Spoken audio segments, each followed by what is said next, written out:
Hello friends, স্বাগতম তোমাদের প্রিয় ইউটিউব চ্যানেল অধ্যয়ন। শুরু করার আগে বইটি খুলে রাখুন আর আমার সাথে পড়তে থাকুন।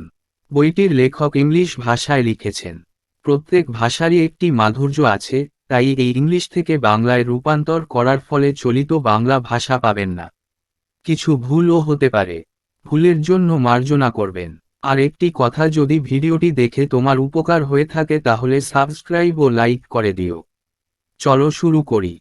Buddhism and Jainism. 6th century BCE was a period of great religious upheaval. Great teachers like Confucius in China, Zoroaster in Iran, and Parmenides in Greece questioned the established socio-religious norms and focused more on ethical and moral values. In India, the scenario was no different. India witnessed the growth of two great alternative religions, Buddhism and Jainism. These religions emphasized that true happiness does not lie in material prosperity or performance of rituals, but in non-violence, charity, frugality and good social conduct. Various reasons are attributed to the origin and popularity of these two important and potent religious reform movements. খ্রিস্টপূর্ব ষষ্ঠ শতাব্দী ছিল মহান ধর্মীয় উত্থানের সময়। চীনে Confucius, ইরানের জোরোস্টার এবং গ্রিসের পারমেনাইডসের মতো মহান শিক্ষকরা প্রতিষ্ঠিত সামাজিক ধর্মীয় নিয়মাবলী নিয়ে প্রশ্ন তুলেছিলেন এবং নৈতিক ও নৈতিক মূল্যবোধের উপর বেশি মনোযোগ দেন। ভারতেও পরিস্থিতি ভিন্ন ছিল না। ভারত দুটি মহান বিকল্প ধর্মের বৃদ্ধি প্রত্যক্ষ করেছে, বৌদ্ধ এবং জৈন ধর্ম। এই ধর্মগুলি জোর দিয়েছিল যে প্রকৃত সুখ বস্তুগত সমৃদ্ধি বা আচার অনুষ্ঠানের মধ্যে নেই, বরং অহিংসা, দাতব্য, মিতব্যয়িতা এবং ভালো সামাজিক আচরণের মধ্যে রয়েছে। এই দুটি গুরুত্বপূর্ণ এবং শক্তিশালী ধর্মীয় সংস্কার আন্দোলনের উৎস এবং জনপ্রিয়তার জন্য বিভিন্ন কারণ দায়ী করা হয়। Causes of origin. Some of the significant causes of origin of these alternative religions are listed below. A. The Kshatriyas' reaction against domination of the Brahmanas. The post-Vedic society was clearly divided into four varnas: Brahmanas, Kshatriyas, Vaishyas and Shudras. Kshatriyas, who functioned as rulers and warriors, were ranked second in the varna hierarchy. They reacted strongly against the ritualistic domination of the Brahmanas and the various privileges enjoyed by the priestly class, such as receiving gifts and exemption from taxation and punishment. It is rather unsurprising that both Buddha and Mahavira, key leaders of Buddhism and Jainism, who strongly disputed the authority of the Brahmanas, belonged to the Kshatriya Varna. Equally interesting is the fact that Buddhist Pali texts frequently reject the Brahmanical claim to innate superiority and reverses the Brahmanical order of rank, thus placing Kshatriyas higher than the Brahmanas. উৎপত্তির কারণ। এই বিকল্প ধর্মের উৎপত্তির কিছু উল্লেখযোগ্য কারণ নিচে তালিকাভুক্ত করা হল। ব্রাহ্মণদের আধিপত্যের বিরুদ্ধে ক্ষত্রিয়দের প্রতিক্রিয়া। বৈদিক পরবর্তী সমাজ পরিষ্কারভাবে চারটি বর্ণে বিভক্ত ছিল: ব্রাহ্মণ, ক্ষত্রিয়, বৈশ্য এবং শূদ্র। ক্ষত্রিয়রা, যারা শাসক ও যোদ্ধা হিসেবে কাজ করত, বর্ণ শ্রেণীবিন্যাসে দ্বিতীয় স্থানে ছিল। তারা ব্রাহ্মণদের আচারিক আধিপত্য এবং পুরোহিত শ্রেণীর দ্বারা ভোগ করা বিভিন্ন সুযোগ সুবিধা, যেমন উপহার গ্রহণ এবং কর এবং শাস্তি থেকে অব্যাহতি, এর বিরুদ্ধে তীব্র প্রতিক্রিয়া জানায়। এটা বরং আশ্চর্যজনক যে বুদ্ধ ও মহাবীর, বৌদ্ধ ও জৈন ধর্মের প্রধান নেতা, যারা ব্রাহ্মণদের কর্তৃত্বকে দৃঢ়ভাবে বিতর্কিত করেছিলেন, তারাই ক্ষত্রিয় বর্ণের অন্তর্গত। শ্রেষ্ঠত্ব এবং পদমর্যাদার ব্রাহ্মণ্য ক্রমকে উল্টে দেয়, এইভাবে ক্ষত্রিয়দেরকে ব্রাহ্মণদের চেয়ে উঁচু করে। B. Rise of new agricultural economy which demanded animal husbandry. In the 6th century BCE, as noted earlier, the center of economic and political activity shifted from Haryana and western UP to eastern UP and Bihar, which had more rainfall and more fertile land. Since it was now easier to exploit the iron ore resources of Bihar and adjoining regions, people started using more and more iron tools and plowshare to clear the thick forest cover and cultivate the hitherto unexplored areas. The agricultural economy based on iron plowshare required the use of bullocks, and thus could only flourish with animal husbandry. But the Vedic practice of animal sacrifice resulted in killing of cattle indiscriminately and stood in the way of the progress of the new agricultural economy. Thus, for the stability and prosperity of the new agrarian economy, the slaughtering of animals had to be stopped. Since both Buddhism and Jainism advocated non-violence and were strongly against any form of sacrifices, they were found promising to the peasant masses. B. নতুন কৃষি অর্থনীতির উত্থান যা পশুপালনের দাবি করে খ্রিস্টপূর্ব ষষ্ঠ শতাব্দীতে, যেমনটি আগে উল্লেখ করা হয়েছে, অর্থনৈতিক ও রাজনৈতিক কার্যকলাপের কেন্দ্র হরিয়ানা এবং পশ্চিম ইউপি থেকে পূর্ব ইউপি এবং বিহারে স্থানান্তরিত হয়েছিল, যেখানে বেশি বৃষ্টিপাত এবং আরও উর্বর জমি ছিল। যেহেতু বিহার এবং পার্শ্ববর্তী অঞ্চলের লৌহ আকরিক সম্পদ শোষণ করা এখন সহজ ছিল, তাই লোকেরা ঘন বনের আচ্ছাদন পরিষ্কার করতে এবং এখন পর্যন্ত অনাবিষ্কৃত অঞ্চলগুলি চাষ করতে আরও বেশি লোহার সরঞ্জাম এবং লাঙ্গল ব্যবহার শুরু করে। লোহার লাঙ্গলের উপর ভিত্তি করে কৃষি অর্থনীতির জন্য বলদের ব্যবহার প্রয়োজন ছিল এবং এইভাবে শুধুমাত্র পশুপালনের মাধ্যমেই উন্নতি লাভ করা যেত। কিন্তু পশু বলির বৈদিক প্রথা নির্বিচারে গবাদি পশু হত্যার ফলে নতুন কৃষি অর্থনীতির অগ্রগতির পথে বাধা হয়ে দাঁড়ায়। সুতরাং নতুন কৃষি অর্থনীতির স্থিতিশীলতা ও সমৃদ্ধির জন্য এই পশু জবাই বন্ধ করতে হবে। যেহেতু বৌদ্ধ এবং জৈন উভয় ধর্মই অহিংসার পক্ষে ছিল এবং যে কোনো ধরনের বলিদানের বিরুদ্ধে দৃঢ়ভাবে ছিল, তাই তারা কৃষক জনগণের কাছে প্রতিশ্রুতিবদ্ধ ছিল। C. Patronizing of Buddhism and Jainism by Vaishyas and other mercantile groups who wanted better social status and a reign of peace. As we are well aware, the 6th century BCE is known as the era of second urbanization in the Indian subcontinent.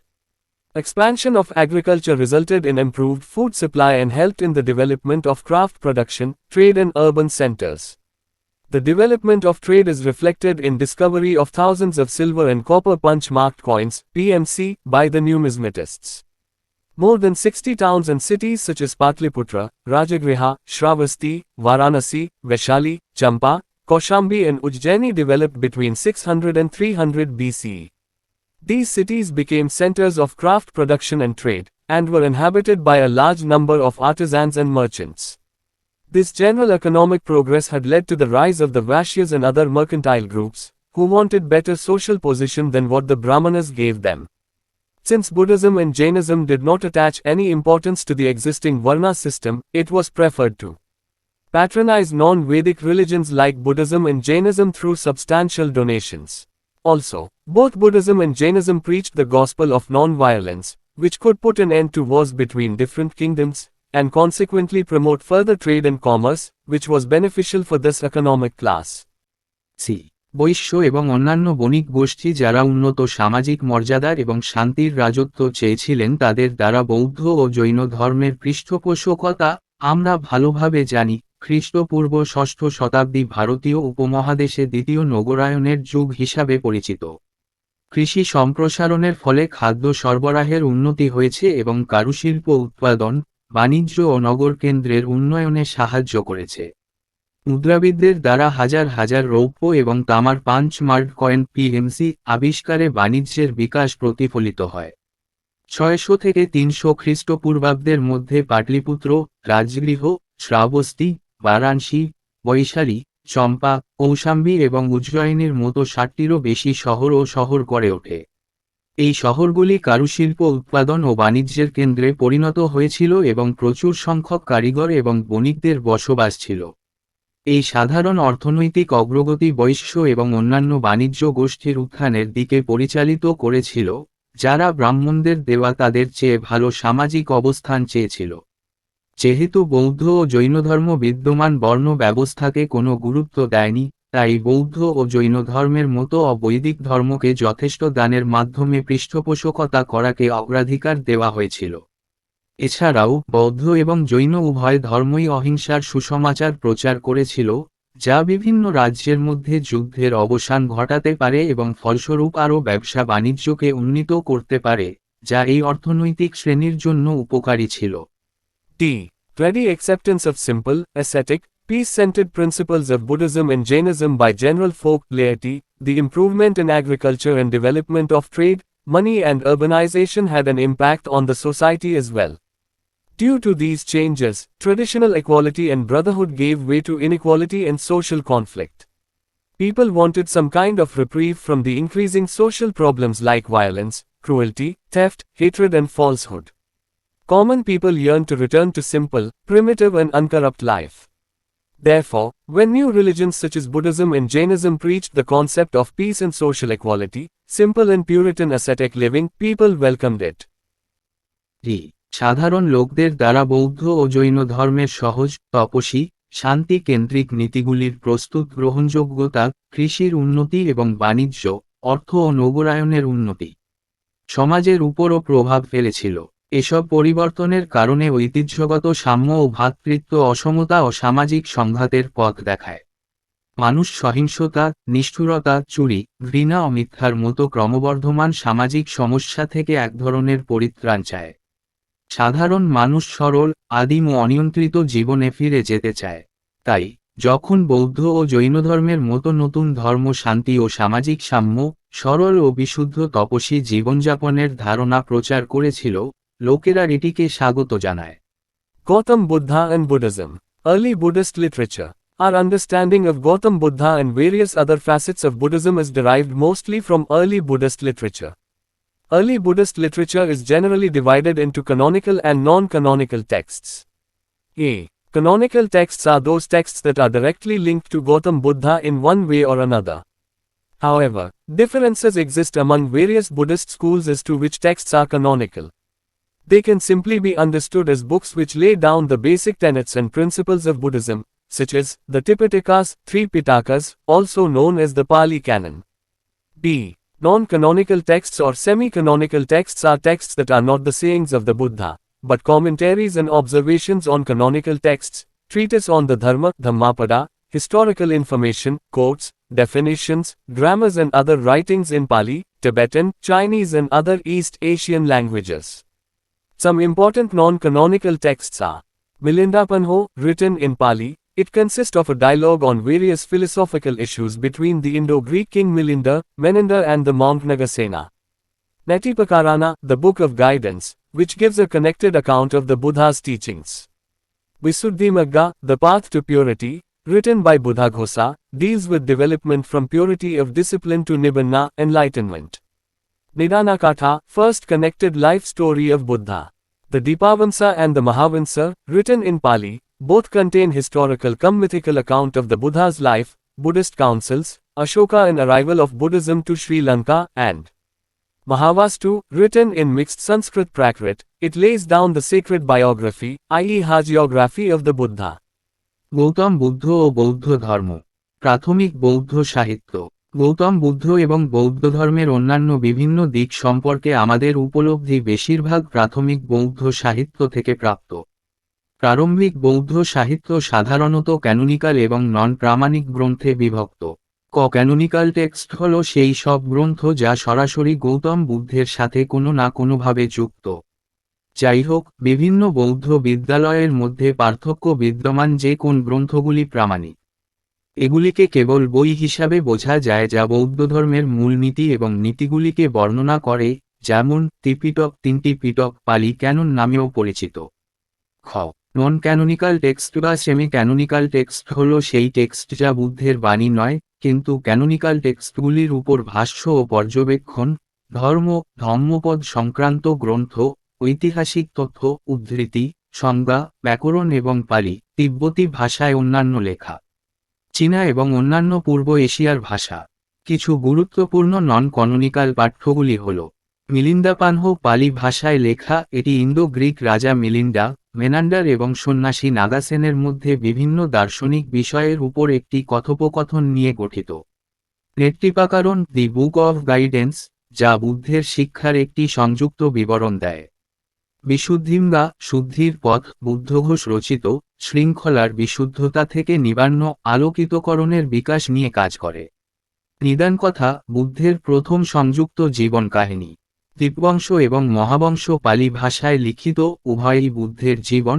বৌদ্ধ পরিষদ, অশোক এবং শ্রীলঙ্কায় বৌদ্ধ ধর্মের আগমনের ঐতিহাসিক সহ পৌরাণিক বিবরণ রয়েছে, এবং মহাবস্তু, মিশ্র সংস্কৃত প্রাকৃত ভাষায় লেখা, এটি পবিত্র জীবনী অর্থাৎ বুদ্ধের হাজিওগ্রাফি বর্ণনা করে।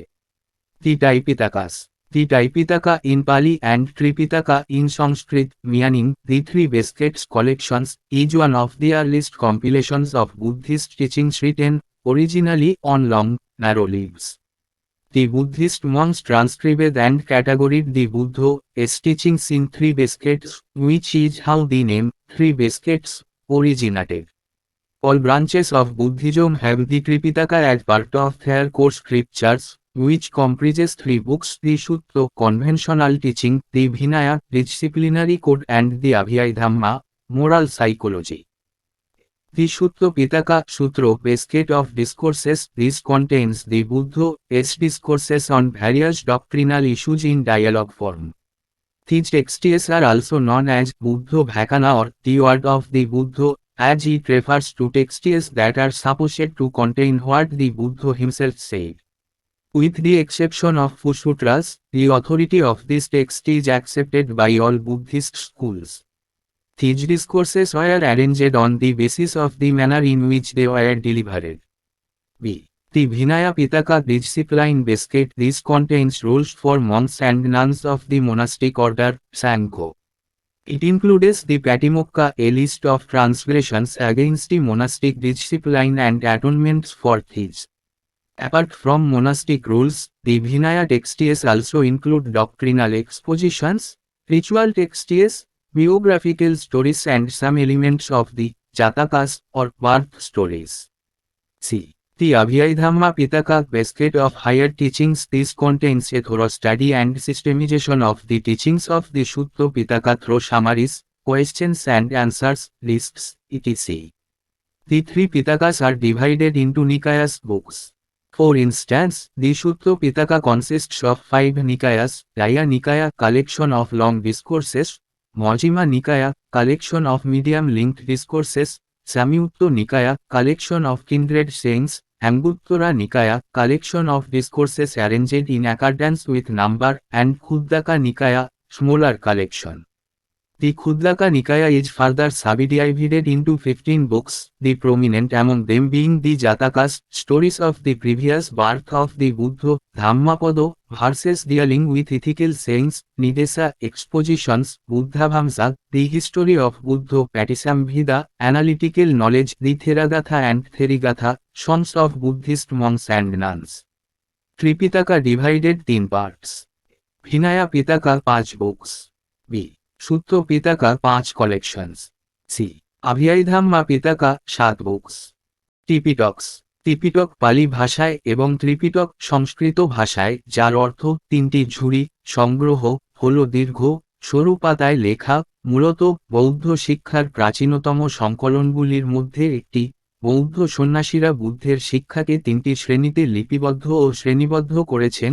ঝুড়ি, যেভাবে 3 ঝুড়ি নামের উৎপত্তি হয়েছে।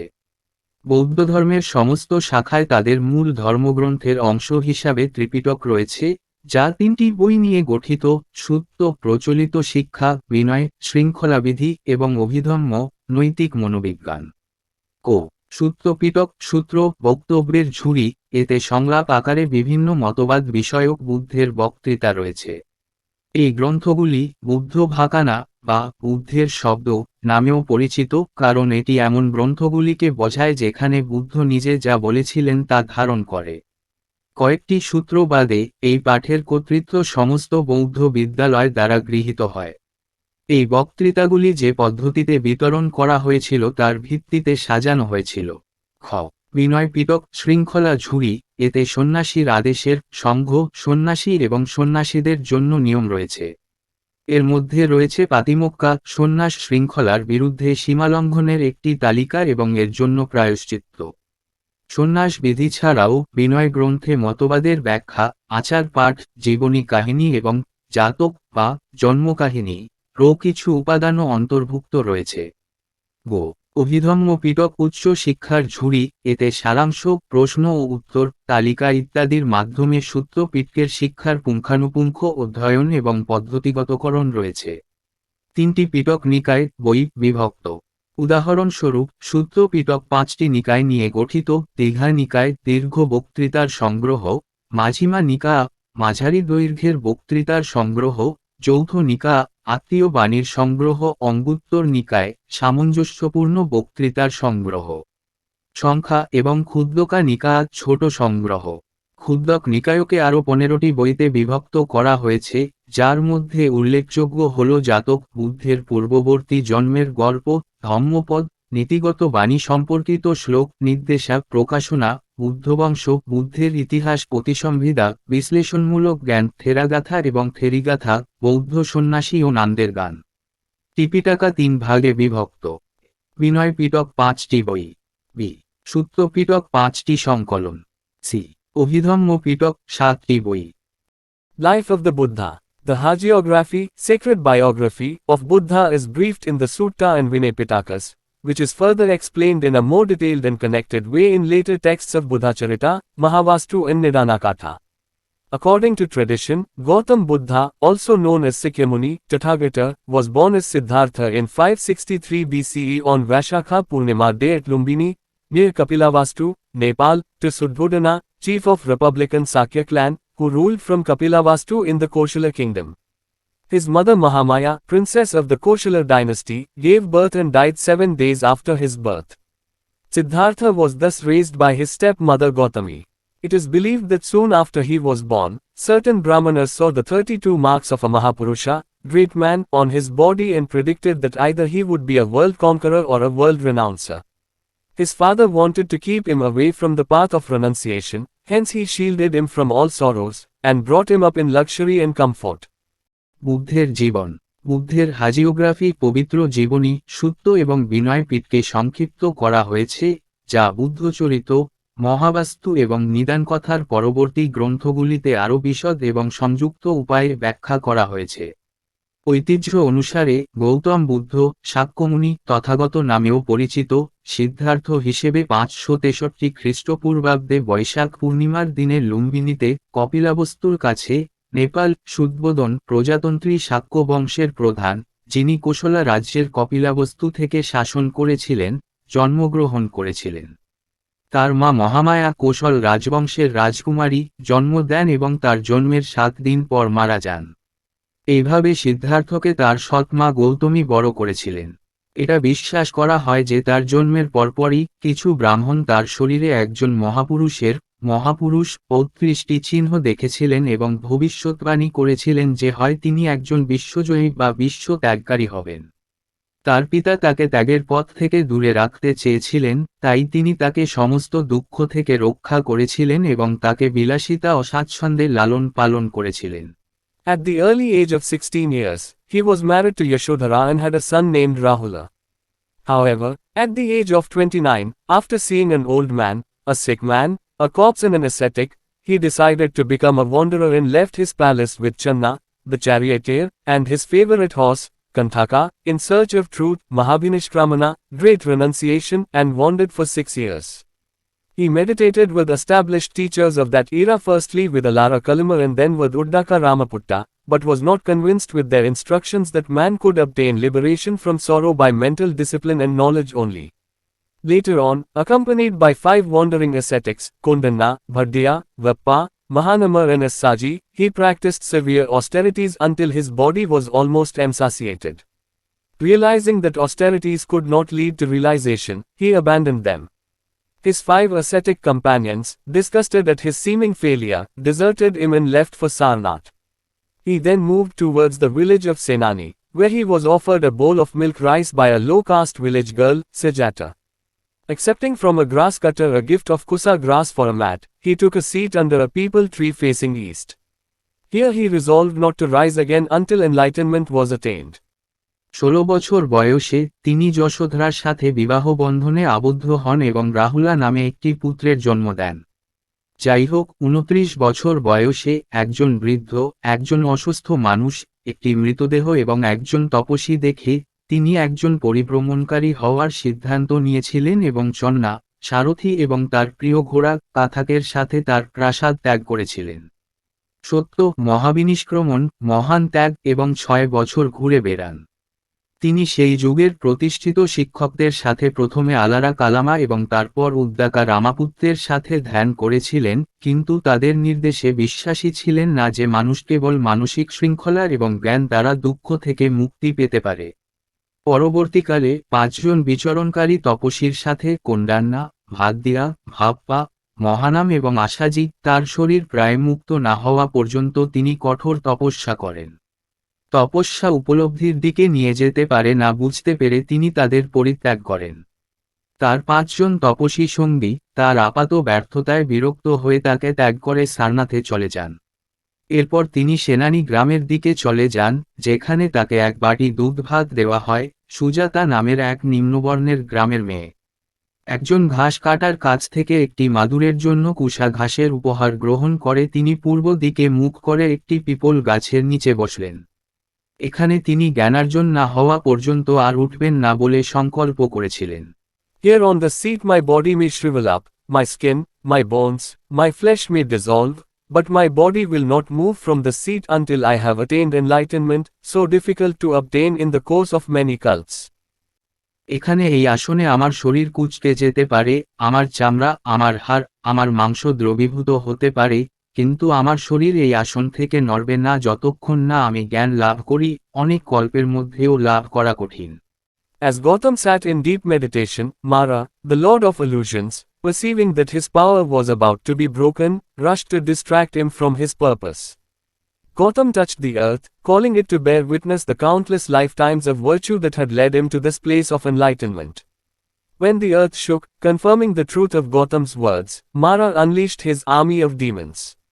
In the epic battle that ensued, Gautam's wisdom broke through the illusions and the power of his compassion transformed the demons' weapons into flowers. Mara and all his forces fled in disarray.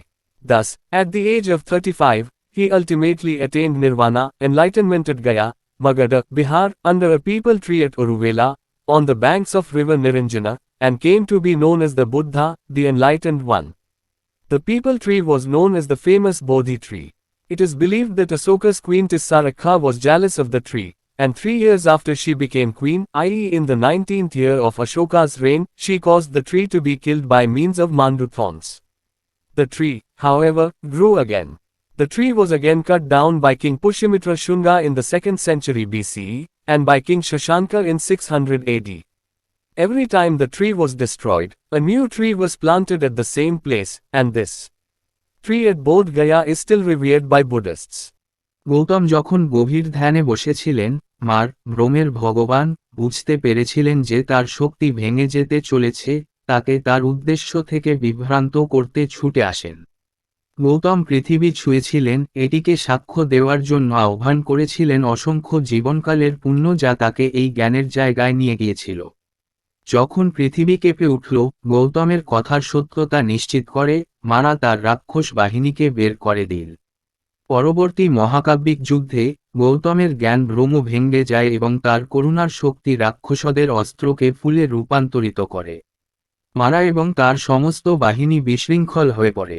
এইভাবে ৩৫ বছর বয়সে তিনি শেষ পর্যন্ত গয়া, মগধ, বিহার, নিরঞ্জনা নদীর তীরে উরুভেলায় একটি people গাছের নিচে নির্বাণ জ্ঞান লাভ করেন এবং বুদ্ধ, আলোকিত একজন হিসাবে পরিচিত হন। পিপল গাছ বিখ্যাত বোধিবৃক্ষ হিসেবে পরিচিত ছিল। এটা বিশ্বাস করা হয় যে অশোকের রানী তিসারক্কা গাছটিকে ঈর্ষান্বিত করেছিলেন এবং রানী হওয়ার ৩ বছর পর, অর্থাৎ অশোকের রাজত্বের ১৯তম বছরে, তিনি মান্ডুর কাঁটা দিয়ে গাছটিকে হত্যা করেছিলেন। তবে গাছটি আবার বেড়ে উঠল। খ্রিস্টপূর্ব ২য় শতাব্দীতে রাজা পুষ্যমিত্র শুঙ্গ এবং ৬০০ খ্রিস্টাব্দে রাজা শশাঙ্ক পুনরায় গাছটি কেটে ফেলেন। যতবার গাছটি ধ্বংস হয়েছে, একই জায়গায় একটি নতুন গাছ লাগানো হয়েছে এবং বোধগার এই গাছটি এখনও বৌদ্ধরা শ্রদ্ধা করে। The Buddha delivered his first sermon on deliverance from suffering to his 5 former companions in a deer park at Sarnath. This event is known as Dhammashaka Pavartana, meaning turning the wheel of dharma. His 5 disciples soon realized the truth themselves and became arhats. The Buddha wandered about, teaching his doctrine for over 4 decades, and established an order of monks and nuns known as the Sangha. He finally attained parinibbana at the age of 80 at Kusinara, lying in Mallas. It is believed that his last words were, "All composite things decay, strive diligently." Buddha সারনাথের একটি হরিণ পার্কে তার 5 জন প্রাক্তন সঙ্গীর কাছে দুর্ভোগ থেকে মুক্তির বিষয়ে তার প্রথম ধর্মোপদেশ প্রদান করেছিলেন। এই ঘটনাটি ধম্মচাক্কা প্রবর্তন নামে পরিচিত, যার অর্থ ধর্মের চাকা ঘুরানো। তার 5 শিষ্য শীঘ্রই নিজেরাই সত্য উপলব্ধি করেন এবং অরহত হন। বুদ্ধ 4 দশকেরও বেশি সময় ধরে তার মতবাদ শিক্ষা দিয়ে ঘুরে বেড়ান এবং সংঘ নামে পরিচিত সন্ন্যাসী ও সন্ন্যাসীদের একটি আদেশ প্রতিষ্ঠা করেন। অবশেষে তিনি ৮০ বছর বয়সে কুশিনারায় মল্লাসে শুয়ে পরিনির্বাণ লাভ করেন। এটা বিশ্বাস করা হয় যে তার শেষ কথা ছিল, সমস্ত যৌগিক জিনিসের ক্ষয় অধ্যবসায়ের সাথে চেষ্টা করুন। Buddha is represented in 5 forms. Lotus and bull equals birth. Horse equals renunciation. Bodhi tree equals Mahabodhi.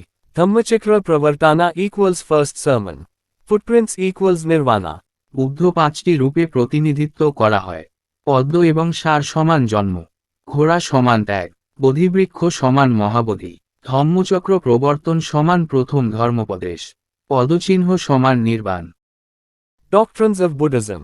The core of Buddha's doctrine is expressed in the Arya Satchani, Four Noble Truths, Ashtangika Marga, Eightfold Path, Middle Path, Social Code of Conduct and Attainment of Nibbana Nirvana. Buddha explains that his teachings are just like a raft, which helps one to cross over the turbulent river of life and suffering. Once across, we do not need to cart the raft around with us. In other words, Buddha urges that one should not cling to anything, including his teachings. The teachings are only skillful means or expedient tools, and are thus not dogma. It is fingers pointing at the moon and one should not confuse the finger for the moon. বৌদ্ধ ধর্মের মতবাদ। বুদ্ধের মতবাদের মূল অংশ আর্য সচ্চানি, 4টি মহৎ সত্য, অষ্টাঙ্গিক মার্গ, 8 গুণপথ, মধ্যপথ, সামাজিক আচরণবিধি এবং নির্বাণ অর্জনে প্রকাশ করা হয়েছে। বুদ্ধ ব্যাখ্যা করেছেন যে তার শিক্ষাগুলি একটি ভেলার মতো, যা একজনকে জীবন এবং দুঃখের উত্তাল নদী অতিক্রম করতে সহায়তা করে। একবার পেরিয়ে গেলে আমাদের সাথে ভেলাটি কাট করার দরকার নেই। অন্য কথায়, বুদ্ধ অনুরোধ করেন যে তার শিক্ষা সহ কোন কিছুতে আঁকড়ে থাকা উচিত নয়।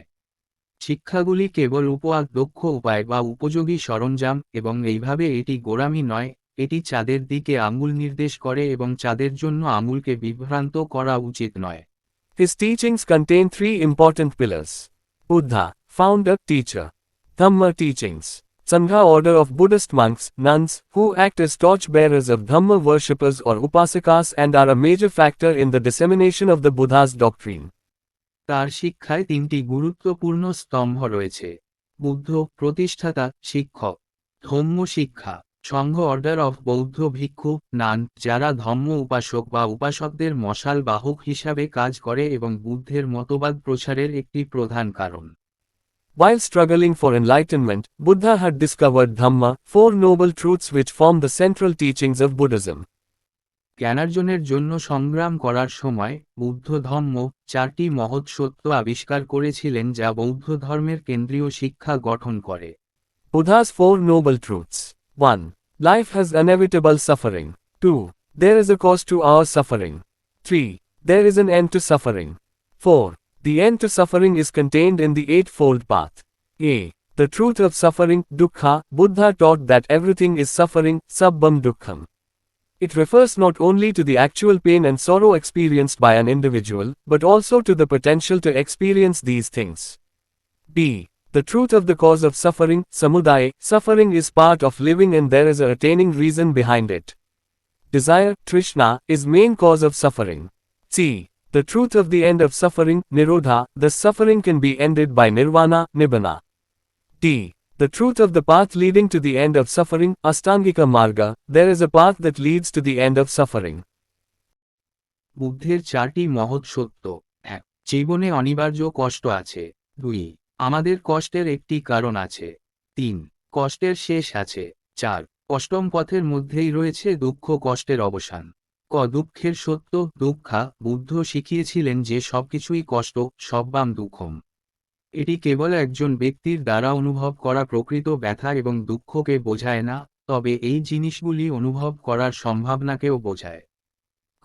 দুঃখের কারণের সত্য, সমুদয় দুঃখ কষ্ট জীবনযাপনের অংশ এবং এর পিছনে একটি অর্জনের কারণ রয়েছে। কামনা, তৃষ্ণা, দুঃখের প্রধান কারণ। দুঃখের সমাপ্তির সত্য, নিরোধ, এই কষ্ট নিব্বানা দ্বারা শেষ করা যেতে পারে।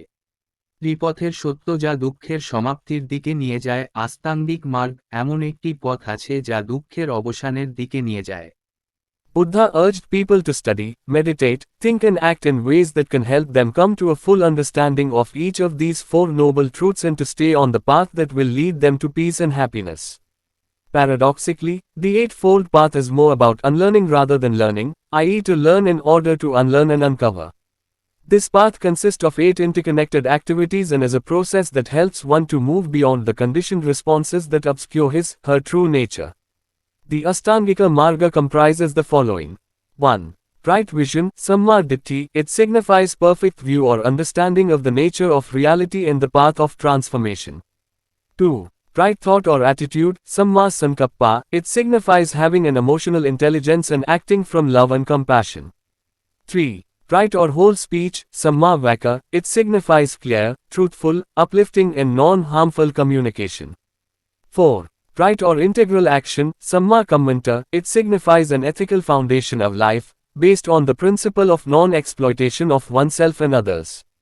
It includes the 5 precepts, training rules, which are like an ethical code of conduct governing the behavior of members of the monastic order and the laity. Following are the 5 precepts. A. Do not commit violence. To undertake the training to avoid taking the life of beings, this precept applies to all living beings and not just humans, as all beings have a right to their lives and that right should be respected. B. Do not covet the property of others. To undertake the training to avoid taking things not given, this precept goes further than mere stealing, as it preaches that one should avoid taking anything unless one is totally sure that it is intended for him only. C. Do not indulge in corrupt practices or sensual behavior. To undertake the training to avoid sensual misconduct, this precept covers overindulgence in any sensual pleasure, such as gluttony or misconduct of a sexual nature. For laity, celibacy was replaced by chastity. D. Do not speak a lie. To undertake the training to refrain from false speech, this precept covers slander, lying, deceiving and speech that is not beneficial to the welfare of others. A. Do not use intoxicants. To undertake the training to abstain from substances which cause intoxication and heedlessness, this precept is in a special category as it does not infer any intrinsic evil in, say, alcohol itself, but believes that indulgence in such a substance could be the cause of breaking the other 4 precepts. Buddha মানুষকে অধ্যয়ন, ধ্যান, চিন্তাভাবনা এবং এমনভাবে কাজ করার আহ্বান জানিয়েছিলেন যা তাদের এই 4টি নোবেল সত্যের প্রতিটির পূর্ণ উপলব্ধিতে আসতে এবং সেই পথে থাকার জন্য যা তাদের শান্তি ও সুখের দিকে নিয়ে যাবে। অস্বাভাবিকভাবে আটফোল্ড পাথটি শেখার পরিবর্তে অশিক্ষার বিষয়ে বেশি, যেমন শেখা এবং উন্মোচন করার জন্য শেখার জন্য। এই পথটি 8টি আন্তঃসংযুক্ত ক্রিয়াকলাপ নিয়ে গঠিত এবং এটি এমন একটি প্রক্রিয়া যা একজনকে শর্তযুক্ত প্রতিক্রিয়াগুলির বাইরে যেতে সাহায্য করে যা তার প্রকৃত প্রকৃতিকে অস্পষ্ট করে। আস্তাঙ্গিক মার্গ নিম্নলিখিতগুলি নিয়ে গঠিত। 1. সঠিক দৃষ্টি, সাম্মা দিট্ঠি। এটি বাস্তবতার প্রকৃতি এবং রূপান্তরের পথ সম্পর্কে নিখুঁত দৃষ্টিভঙ্গি বা বোঝার ইঙ্গিত দেয়। 2. সঠিক চিন্তা বা মনোভাব, সাম্মা সংকাপ্পা। এটি একটি আবেগগত বুদ্ধিমত্তার এবং প্রেম এবং সমবেদনা থেকে অভিনয়কে বোঝায়। 3. সঠিক বা সম্পূর্ণ বক্তৃতা, সাম্মা ভ্যাকা। এটি স্পষ্ট, সত্য, উন্নত এবং অক্ষতিকারক যোগাযোগকে বোঝায়। 4. অধিকার বা অখণ্ড ক্রিয়া, সম্মা কম্মান্ত। এটি নিজের এবং অন্যদের অশোষণের নীতির উপর ভিত্তি করে জীবনের একটি নৈতিক ভিত্তিকে নির্দেশ করে। এতে দ্য 5 প্রসেপ্টস প্রশিক্ষণের নিয়ম অন্তর্ভুক্ত রয়েছে, যা সন্ন্যাসীর আদেশের সদস্য এবং সাধারণ মানুষের আচরণকে নিয়ন্ত্রণ করে একটি নৈতিক আচরণবিধির মতো। নিম্নে 5টি উপদেশ দেওয়া হল। সহিংসতা করবেন না, প্রাণীর জীবন গ্রহণ এড়াতে প্রশিক্ষণ গ্রহণ করা। এই নিয়মটি সমস্ত জীবের জন্য প্রযোজ্য এবং শুধুমাত্র মানুষের জন্য নয়, কারণ সমস্ত প্রাণীর তাদের জীবনের অধিকার রয়েছে এবং সেই অধিকারকে সম্মান করা উচিত। বি. অন্যের সম্পত্তির লোভ করবেন না, প্রদত্ত নয় এমন জিনিসগুলি গ্রহণ এড়াতে প্রশিক্ষণ গ্রহণ করা। এই নিয়মটি নিছক চুরির চেয়ে আরও এগিয়ে যায়, কারণ এটি প্রচার করে যে একজনের কিছু গ্রহণ করা এড়ানো উচিত যদি না কেউ সম্পূর্ণরূপে নিশ্চিত হয় যে এটি কেবল তার জন্যই করা হয়েছে। সি. কলুষিত অভ্যাস বা কামুক আচরণে লিপ্ত হবেন না, ইন্দ্রিয়গত অসদাচরণ এড়াতে প্রশিক্ষণ গ্রহণ করতে। এই নিয়মটি যৌন প্রকৃতির পেটুক বা অসদাচরণের মতো যে কোনো কামুক আনন্দে অতিমাত্রায় লিপ্ত হওয়াকে কভার করে। সাধারণ মানুষের জন্য ব্রহ্মচর্য সতীত্ব দ্বারা প্রতিষ্ঠাপিত হয়েছিল। ডি. মিথ্যা কথা বলবেন না, মিথ্যা বক্তৃতা থেকে বিরত থাকার প্রশিক্ষণ গ্রহণ করা। এই নিয়মটি অপবাদ, মিথ্যা, প্রতারণা এবং কথাবার্তাকে কভার করে যা অন্যের কল্যাণের জন্য উপকারী নয়। নেশাজাতীয় দ্রব্য ব্যবহার করবেন না। নেশা এবং গাফিলতির সৃষ্টি করে এমন পদার্থ থেকে বিরত থাকার প্রশিক্ষণ গ্রহণ করতে এই নিয়মটি একটি বিশেষ বিভাগে রয়েছে, কারণ এটি অ্যালকোহলের মধ্যেই কোনো অন্তর্নিহিত মন্দ অনুমান করে না, তবে বিশ্বাস করে যে এই জাতীয় পদার্থে লিপ্ত হওয়া অন্য 4টি অনুশাসন ভঙ্গের কারণ হতে পারে। In addition to these, monks and nuns were supposed to strictly observe 3 additional precepts, which are a. To avoid eating after midday. B. To abstain from dancing, singing, music and other entertainment, as well as to refrain from using perfumes, ornaments and other items used to adorn or beautify a person. C. To abstain from using high or luxurious beds, and from handling gold and silver, including money. 5. Right livelihood or proper livelihood, samma ajiva, it signifies a livelihood based on correct action and on the ethical principle of non-exploitation. According to Buddha, it formed the basis of an ideal society. 6. Right effort or energy, vitality, samma vayama, it signifies consciously directing our life energy to the transformative path of creative and healing action that fosters wholeness, thus moving towards conscious evolution. 7. Right mindfulness or complete, thorough awareness, samma sati, it signifies developing awareness about oneself and keenly watching self-behavior. Buddha says that if you hold yourself dear, watch yourself well. 8. Right concentration or meditation, samma samadhi, it signifies samadhi, in the sense of enlightenment or Buddhahood. Samadhi literally means to be fixed, absorbed in or established at one point, thus the first level of meaning is concentration, when the mind is fixed on a single object. The second level of meaning goes further and represents the establishment, not just of the mind, but also of the whole being in various levels or modes of consciousness and awareness. এগুলি ছাড়াও সন্ন্যাসী এবং সন্ন্যাসীদের কঠোরভাবে 3টি অতিরিক্ত নিয়ম পালন করার কথা ছিল, যা হল: ক. মধ্যাহ্নের পরে খাওয়া এড়াতে। খ. নাচ, গান এবং অন্যান্য বিনোদন থেকে বিরত থাকা, সেই সাথে সুগন্ধি, অলংকার এবং অন্যান্য জিনিস ব্যবহার করা থেকে বিরত থাকা যা কোন ব্যক্তিকে শোভিত বা শোভাকর করতে ব্যবহৃত হয়।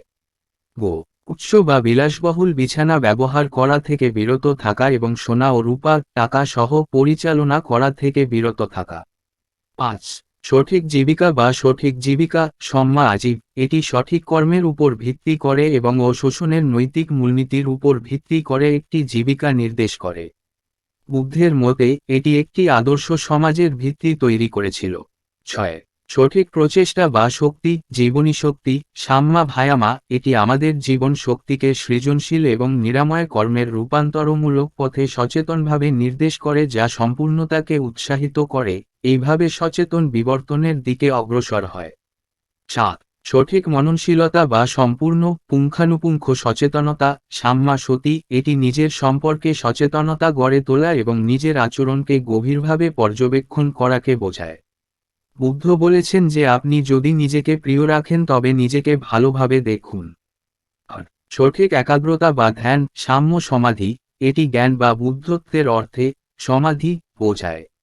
সমাধির আক্ষরিক অর্থ হল স্থির হওয়া, এক বিন্দুতে নিমজ্জিত হওয়া বা প্রতিষ্ঠিত হওয়া। এইভাবে অর্থের প্রথম স্তর হল একাগ্রতা, যখন মন একটি একক বস্তুর উপর স্থির থাকে। অর্থের দ্বিতীয় স্তরটি আরও এগিয়ে যায় এবং প্রতিষ্ঠার প্রতিনিধিত্ব করে, শুধু মনের নয়, সমগ্র সত্তার বিভিন্ন স্তর বা চেতনা এবং সচেতনতা মোডে। The path taught by the Buddha is often referred to as the middle path, the one between extreme indulgence and extreme asceticism. It should be noted that right here signifies proper, whole, thorough, integral, complete, and perfect. It does not necessarily mean right as opposed to wrong. For instance, the opposite of right awareness is not necessarily wrong awareness. It may simply be incomplete. Buddha had emphasized that if a person follows this eightfold path, then he will reach his destination of attaining nirvana without the machinations of the priests. বুদ্ধের শেখানো পথকে প্রায়শই মধ্যপথ হিসাবে উল্লেখ করা হয়, চরম ভোগ এবং চরম তপস্যার মধ্যবর্তী পথ। এটা উল্লেখ করা উচিত যে সঠিক এখানে যথাযথ, সম্পূর্ণ, পুঙ্খানুপুঙ্খ, অবিচ্ছেদ বোঝায় সম্পূর্ণ এবং পারফেক্ট। এটা অগত্যা সঠিক মানে নয়, ভুল এর বিপরীতে। উদাহরণস্বরূপ সঠিক সচেতনতা এর বিপরীতটি ভুল সচেতনতা নয়, এটি কেবল অসম্পূর্ণ হতে পারে। বুদ্ধ জোর দিয়েছিলেন যে একজন ব্যক্তি যদি এই অষ্টমুখী পথ অনুসরণ করেন, তাহলে তিনি পুরোহিতদের ষড়যন্ত্র ছাড়াই নির্বাণ লাভের গন্তব্যে পৌঁছাবেন। Nibbana, nirvana is the ultimate goal of Buddha's teachings. The Pali word nibbana is formed of ni and vana. Ni is a negative particle and vana means lusting or craving. It is called nibbana, as it is a departure from the craving or lusting. Literally, nibbana means non-attachment. It does not mean physical death, rather, it signifies dying out or extinction of desire, attachment, greed, ignorance, hatred and even the sense of ego. Nibbana for the Buddhists is neither a mere nothingness, nor a state of annihilation, but what it is, no words can adequately express. Nibbana is a Dhamma which is unborn, unoriginated, uncreated and unformed. Hence, it is eternal, dhruva, desirable, subha, and happy, sukha. In Nibbana, nothing is eternalized, nor is anything annihilated, besides suffering. Nibbana is not situated in any place, nor is it a sort of heaven where a transcendental ego resides. It is a supramundane state and an attainment, Dhamma, which is within the reach of all, even in this present life. Buddhism does not state that this ultimate goal can be reached only in a life beyond.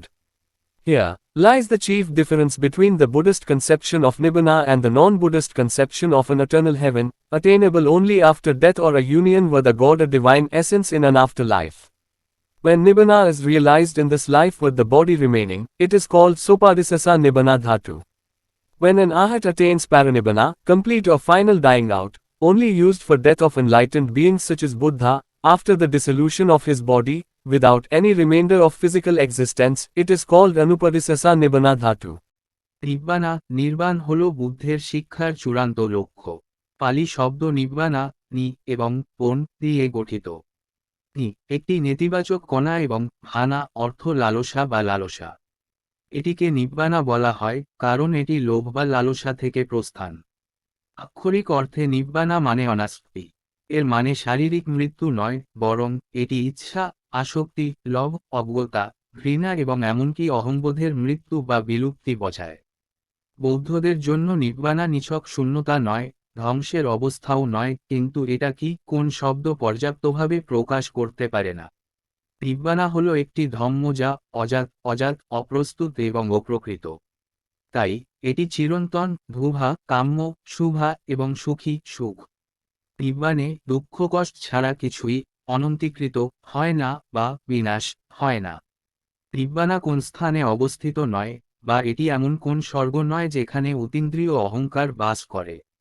এটি একটি সুপারমুন্ডেন অবস্থা এবং একটি প্রাপ্তি, ধম্ম, যা এই বর্তমান জীবনেও সকলের নাগালের মধ্যে রয়েছে। বৌদ্ধধর্ম বলে না যে এই চূড়ান্ত লক্ষ্যটি কেবলমাত্র বাইরের জীবনে পৌঁছানো যেতে পারে। এখানে নিব্বাণের বৌদ্ধ ধারণা এবং একটি চিরন্তন স্বর্গের অবৌদ্ধ ধারণার মধ্যে প্রধান পার্থক্য নিহিত, যা শুধুমাত্র মৃত্যুর পরেই পাওয়া যায় বা পরবর্তী জীবনে ঈশ্বর বা ঐশ্বরিক সত্তার সাথে মিলিত হয়। দেহ অবশিষ্ট থাকা অবস্থায় এই জীবনে যখন নিব্বানা উপলব্ধি করা হয়, তখন তাকে বলা হয় সোপাদিসেস নিব্বাণ ধাতু। যখন একজন অরহত পরিনিবাণ, সম্পূর্ণ বা চূড়ান্ত মৃত্যুবরণ, শুধুমাত্র বুদ্ধের মতো আলোকিত প্রাণীর মৃত্যুর জন্য প্রাপ্ত হন, তখন তার দেহের বিলুপ্তির পরে, শারীরিক অস্তিত্বের কোন অবশিষ্টাংশ ছাড়াই, তাকে অনুপদিশেষ নিব্বানা ধাতু বলা হয়। It should be noted that Buddhism accepts the transmigration and impermanence, but rejects the idea of God and soul, Atman.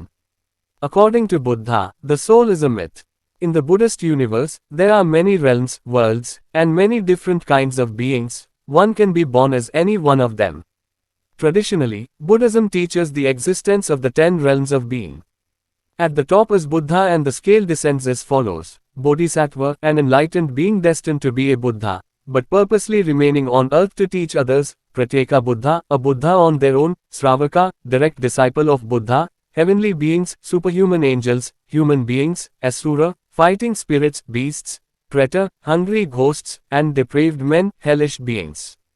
These 10 realms are mutually immanent and mutually inclusive, each one having in it the remaining 9 realms. For example, the realm of human beings has all the other 9 states, from hell to Buddhahood. Man is at the same time capable of real selfishness, creating his own hell, or is truly compassionate, reflecting the compassion of Buddha.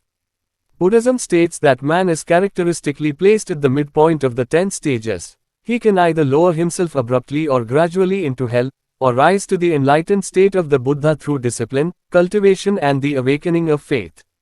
The connection between different lives is established by karma as opposed to ritual action of Brahmanical tradition. Karma in Buddhist tradition is result of an action depending on the intention more than the action itself. Buddhism entails less feelings of guilt and puts great emphasis on mind. Buddha stresses that it is mental anguish, such as remorse, anxiety, guilt, etc., which is to be avoided in order to cultivate a calm and peaceful mind. Rebirth is governed by the cumulative results of the karma of a particular life. It is rather interesting to note that even though Buddhism emphasizes on non-violence, ahimsa, yet it does not necessarily entail vegetarianism, and monks were not forbidden from eating meat. এটি লক্ষ্য করা উচিত যে বৌদ্ধ ধর্ম স্থানান্তর এবং অস্থিরতাকে গ্রহণ করে, কিন্তু ঈশ্বর এবং আত্মার আত্মমান ধারণাকে প্রত্যাখ্যান করে। বুদ্ধের মতে আত্মা একটি মিথ। বৌদ্ধ মহাবিশ্বে অনেক রাজ্য, জগৎ এবং বিভিন্ন ধরনের প্রাণী রয়েছে, একজন তাদের যে কোনো একজন হিসেবে জন্ম নিতে পারে। ঐতিহ্যগতভাবে বৌদ্ধ ধর্ম 10টি সত্তার অস্তিত্ব শেখায়। শীর্ষে রয়েছে বুদ্ধ এবং স্কেলটি নিম্নরূপ অবতরণ করে: বোধিসত্ত্ব, একজন আলোকিত ব্যক্তি বুদ্ধ হওয়ার ভাগ্য, কিন্তু উদ্দেশ্যমূলকভাবে অন্যদের শেখানোর জন্য পৃথিবীতে রয়েছেন। প্রত্যেক বুদ্ধ নিজেদের নিজস্ব একজন বুদ্ধ, শ্রাবক, বুদ্ধের সরাসরি শিষ্য, স্বর্গীয় প্রাণী, অতিমানব ফেরেশতা, মানুষ, অসুর, লড়াইকারী আত্মা, জন্তু, প্রেতা, ক্ষুধার্ত ভূত এবং বিকৃত মানুষ, নরকীয় প্রাণী। এই 10টি রাজ্য পারস্পরিকভাবে অবিচল এবং পারস্পরিকভাবে অন্তর্ভুক্ত, প্রতিটির মধ্যে বাকি 9টি রাজ্য রয়েছে। উদাহরণস্বরূপ, মানুষের রাজ্যে অন্য 9টি অবস্থা রয়েছে, নরক থেকে বুদ্ধত্ব পর্যন্ত। মানুষ একই সময়ে প্রকৃত স্বার্থপরতা, তার নিজের নরক তৈরি করতে সক্ষম, বা সত্যিকারের সহানুভূতিশীল, বুদ্ধের সমবেদনাকে প্রতিফলিত করে। বৌদ্ধধর্ম বলে যে মানুষ বৈশিষ্ট্যগতভাবে 10টি পর্যায়ের মধ্যবিন্দুতে অবস্থিত, সে হয় নিজেকে আকস্মিকভাবে বা ধীরে ধীরে নরকে নামিয়ে আনতে পারে, অথবা শৃঙ্খলা, চাষাবাদ এবং বিশ্বাসের জাগরণের মাধ্যমে বুদ্ধের আলোকিত অবস্থায় উঠতে পারে। বিভিন্ন জীবনের মধ্যে সংযোগ কর্মের দ্বারা প্রতিষ্ঠিত হয়। ব্রাহ্মণ্য ঐতিহ্যের আচার অনুষ্ঠানের বিপরীতে, বৌদ্ধ ঐতিহ্যে কর্ম হল একটি কর্মের ফলাফল যা কর্মের চেয়ে উদ্দেশ্যের উপর নির্ভর করে। বৌদ্ধধর্ম অপরাধবোধ কম করে এবং মনের উপর অনেক জোর দেয়। বুদ্ধ জোর দিয়েছেন যে এটি মানসিক যন্ত্রণা, যেমন অনুশোচনা, উদ্বেগ, অপরাধবোধ ইত্যাদি, যা একটি শান্ত ও প্রশান্ত মন গড়ে তোলার জন্য এড়িয়ে চলতে হবে। পুনর্জন্ম একটি নির্দিষ্ট জীবনের কর্মের ক্রমবর্ধমান ফলাফল দ্বারা নিয়ন্ত্রিত হয়। এটি লক্ষ্য করা বরং আকর্ষণীয় যে যদিও বৌদ্ধধর্ম অহিংসার উপর জোর দেয়, তবুও এটি অবশ্যই নিরামিষবাদকে অন্তর্ভুক্ত করে না এবং সন্ন্যাসীদের মাংস খেতে নিষেধ করা হয়নি। Other important aspects of Buddhism include the 5 aggregates, Pancha Kanda or Panch Skandha, and the law of dependent organization, Paticca Samuppada. We can analyze all our personal experience in terms of the 5 aggregates, skandhas. A. Rupa, form, body, physical existence. The aggregate of form includes the 5 physical sense organs and the corresponding physical objects of the sense organs. These are the eyes and visible objects, the ears and sound, the nose and smell, the tongue and taste, and the skin and tangible objects. B. Vedana, sensation, the aggregate of feelings, arising out of contact with the objects of the senses, is of 3 kinds, pleasant, unpleasant and indifferent. When an object is experienced, that experience takes on one of these emotional tones: the tone of pleasure, the tone of displeasure, or the tone of indifference. C. Chana, perception, the aggregate of perception turns an indefinite experience into an identified and recognized experience. D. Sankharas, mental formation or volition, this aggregate may be described as a conditioned response to the object of experience. In this sense, it partakes the meaning of habit as well. However, it not only has a static value, but also has a dynamic value. A. Vijnana, cognition or conscious awareness, the aggregate of consciousness is an indispensable element in the production of experience, as only the co-presence of consciousness together with the sense organs and the objects of the sense organs can produce experience. বৌদ্ধ ধর্মের অন্যান্য গুরুত্বপূর্ণ দিকগুলির মধ্যে রয়েছে 5টি সমষ্টি পঞ্চখণ্ড বা পঞ্চস্কন্ধ এবং নির্ভরশীল সংস্থার আইন পাতিহ্য সমুৎপদ। আমরা 5টি সমষ্টির স্কন্ধ পরিপ্রেক্ষিতে আমাদের সমস্ত ব্যক্তিগত অভিজ্ঞতা বিশ্লেষণ করতে পারি। রূপ, শরীর, দৈহিক অস্তিত্ব। রূপের সমষ্টি 5টি শারীরিক ইন্দ্রিয় অঙ্গ এবং ইন্দ্রিয় অঙ্গগুলির সংশ্লিষ্ট শারীরিক বস্তু অন্তর্ভুক্ত করে। এগুলি হল চোখ এবং দৃশ্যমান বস্তু, কান এবং শব্দ, নাক এবং গন্ধ, জিহ্বা এবং স্বাদ এবং ত্বক এবং বাস্তব বস্তু। বেদনা, সংবেদন, অনুভূতির সমষ্টি, ইন্দ্রিয়ের বস্তুর সংস্পর্শ থেকে উদ্ভূত 3 ধরনের: আনন্দদায়ক, অপ্রীতিকর এবং উদাসীন। যখন কোনো বস্তুর অভিজ্ঞতা হয়, সেই অভিজ্ঞতাটি এই আবেগের সুরগুলির একটি গ্রহণ করে: আনন্দের স্বর, অসন্তুষ্টির স্বর বা উদাসীনতার সুর। সান্না, উপলব্ধি। উপলব্ধির সমষ্টি একটি অনির্দিষ্ট অভিজ্ঞতাকে একটি চিহ্নিত এবং স্বীকৃত অভিজ্ঞতায় পরিণত করে। সংখ্যারাস, মানসিক গঠন বা ইচ্ছা। এই সমষ্টিকে অভিজ্ঞতার বস্তুর শর্তযুক্ত প্রতিক্রিয়া হিসাবে বর্ণনা করা যেতে পারে। এই অর্থে এটি অভ্যাসের অংশ নেয়। যাই হোক, এটি শুধুমাত্র একটি স্থির মান আছে, কিন্তু একটি গতিশীল মান আছে। ভিজ্ঞানা, জ্ঞান বা সচেতনতা। চেতনার সমষ্টি অভিজ্ঞতা উৎপাদনে একটি অপরিহার্য উপাদান, কারণ শুধুমাত্র ইন্দ্রিয় অঙ্গ এবং ইন্দ্রিয় অঙ্গের বস্তুর সাথে চেতনার সহ উপস্থিতিই অভিজ্ঞতা তৈরি করতে পারে। For instance, a man decides to go for a wild safari. As he explores the forest, his eyes come into contact with a visible object. As his attention focuses on that visible object, his consciousness becomes aware of visible object, as yet indeterminate. His aggregate of perception will identify that visible object as, let us say, a tiger. Once that happens, he will respond to that visible object with the aggregate of feeling, the feeling of displeasure or more specifically, that of fear. Finally, he will react to that visible object with the aggregate of mental formation or volition, with the intentional action of perhaps running away or perhaps picking up a stone. Similarly, in all our daily activities, we can see how all the 5 aggregates work together to produce personal experience. It is to be noted that both rupa, physical factor, and nama, mental factors, i.e. Vedana, sana, sankharas, vijnana, are impermanent and are constantly changing. We may respond today to a particular situation with a feeling of pleasure, while perhaps tomorrow, we may respond to that same situation with a feeling of displeasure. Similarly, our perceptions change over time. Buddha stresses the utility of the 5 aggregates is to make people understand them in terms of impersonal processes, and through this understanding, they can get rid of the idea of the self and can overcome hope and fear. They can regard happiness and pain, praise and blame, and all the rest with equanimity, with even-mindedness, and thus will then no longer be subject to the imbalance of alternating between hope and fear. The law of dependent organization, paticca samuppada, explains the reason of dukkha, as well as the key to its liberation. In this interpretation, there are 12 components, nidanas, all arranged in a wheel and one leading to the next. The 5 components of dependent origination included in the groups of defilements and actions: ignorance, avijja, craving, tanha, clinging, upadana, mental formation, sankhara, and becoming, bhava, are the causes of rebirth and suffering. Consciousness, vijnana, name and form, nama rupa, the 6 senses, salayatana, contact, phasa, feeling, vedana, birth, jati, and old age and death, jara marana, are the effects of the defilements and actions.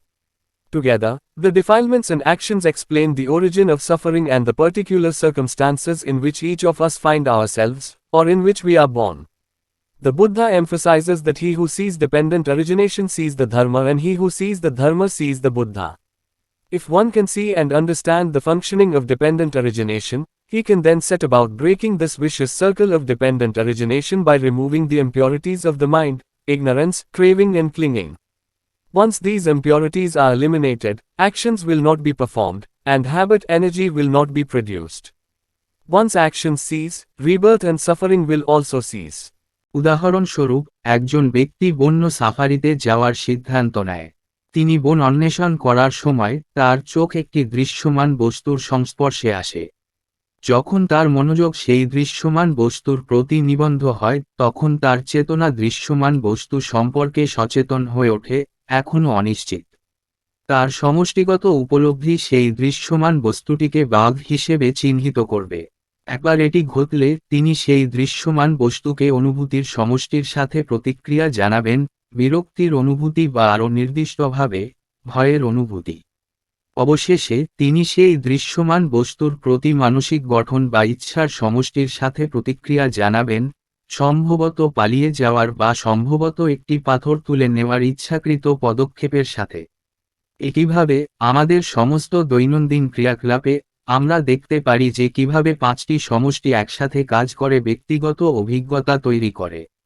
উল্লেখ্য যে রূপ, শারীরিক কারক এবং নাম, মানসিক কারণ, যেমন বেদনা, ছন্ন, সংখ্যারাস, বিজ্ঞান, উভয়ই অস্থায়ী এবং ক্রমাগত পরিবর্তনশীল। আমরা আজকে একটি নির্দিষ্ট পরিস্থিতিতে আনন্দের অনুভূতির সাথে প্রতিক্রিয়া জানাতে পারি, যখন সম্ভবত আগামীকাল আমরা বিরক্তির অনুভূতির সাথে একই পরিস্থিতির প্রতিক্রিয়া জানাতে পারি। একইভাবে আমাদের উপলব্ধি সময়ের সাথে সাথে পরিবর্তিত হয়। বুদ্ধ পাঁচ সমষ্টির উপযোগিতার উপর জোর দেন নৈর্ব্যক্তিক প্রক্রিয়ার পরিপ্রেক্ষিতে লোকেদের বোঝানো এবং এই বোঝাপড়ার মাধ্যমে তারা নিজের ধারণা থেকে মুক্তি পেতে পারে এবং আশা ও ভয়কে জয় করতে পারে। তারা সুখ এবং বেদনা, প্রশংসা এবং দোষ এবং বাকি সব কিছুকে সাম্যের সাথে, সমান চিন্তার সাথে বিবেচনা করতে পারে এবং এইভাবে তারা আর আশা এবং ভয়ের মধ্যে পরিবর্তনের ভারসাম্যহীনতার বিষয় হবে না। ডিপেন্ডেন্ট অর্গানাইজেশনের আইন পাতিচ্ছ সমুৎপাদা দুঃখের কারণ ব্যাখ্যা করে, সেই সাথে এর মুক্তির চাবিকাঠি। এই ব্যাখ্যায় 12টি উপাদান নিদান রয়েছে, সবগুলি একটি চাকায় সাজানো এবং একটি পরের দিকে নিয়ে যায়। আশ্রিত উৎপত্তির 5টি উপাদান অপবিত্রতা এবং কর্মের গোষ্ঠীর অন্তর্ভুক্ত। অজ্ঞতা, অভিজাত, তৃষ্ণা, তানহা, আঁকড়ে থাকা। উপাদান, মানসিক গঠন, সংখ্যা এবং হওয়া, ভাব, হল পুনর্জন্ম এবং দুঃখের কারণ।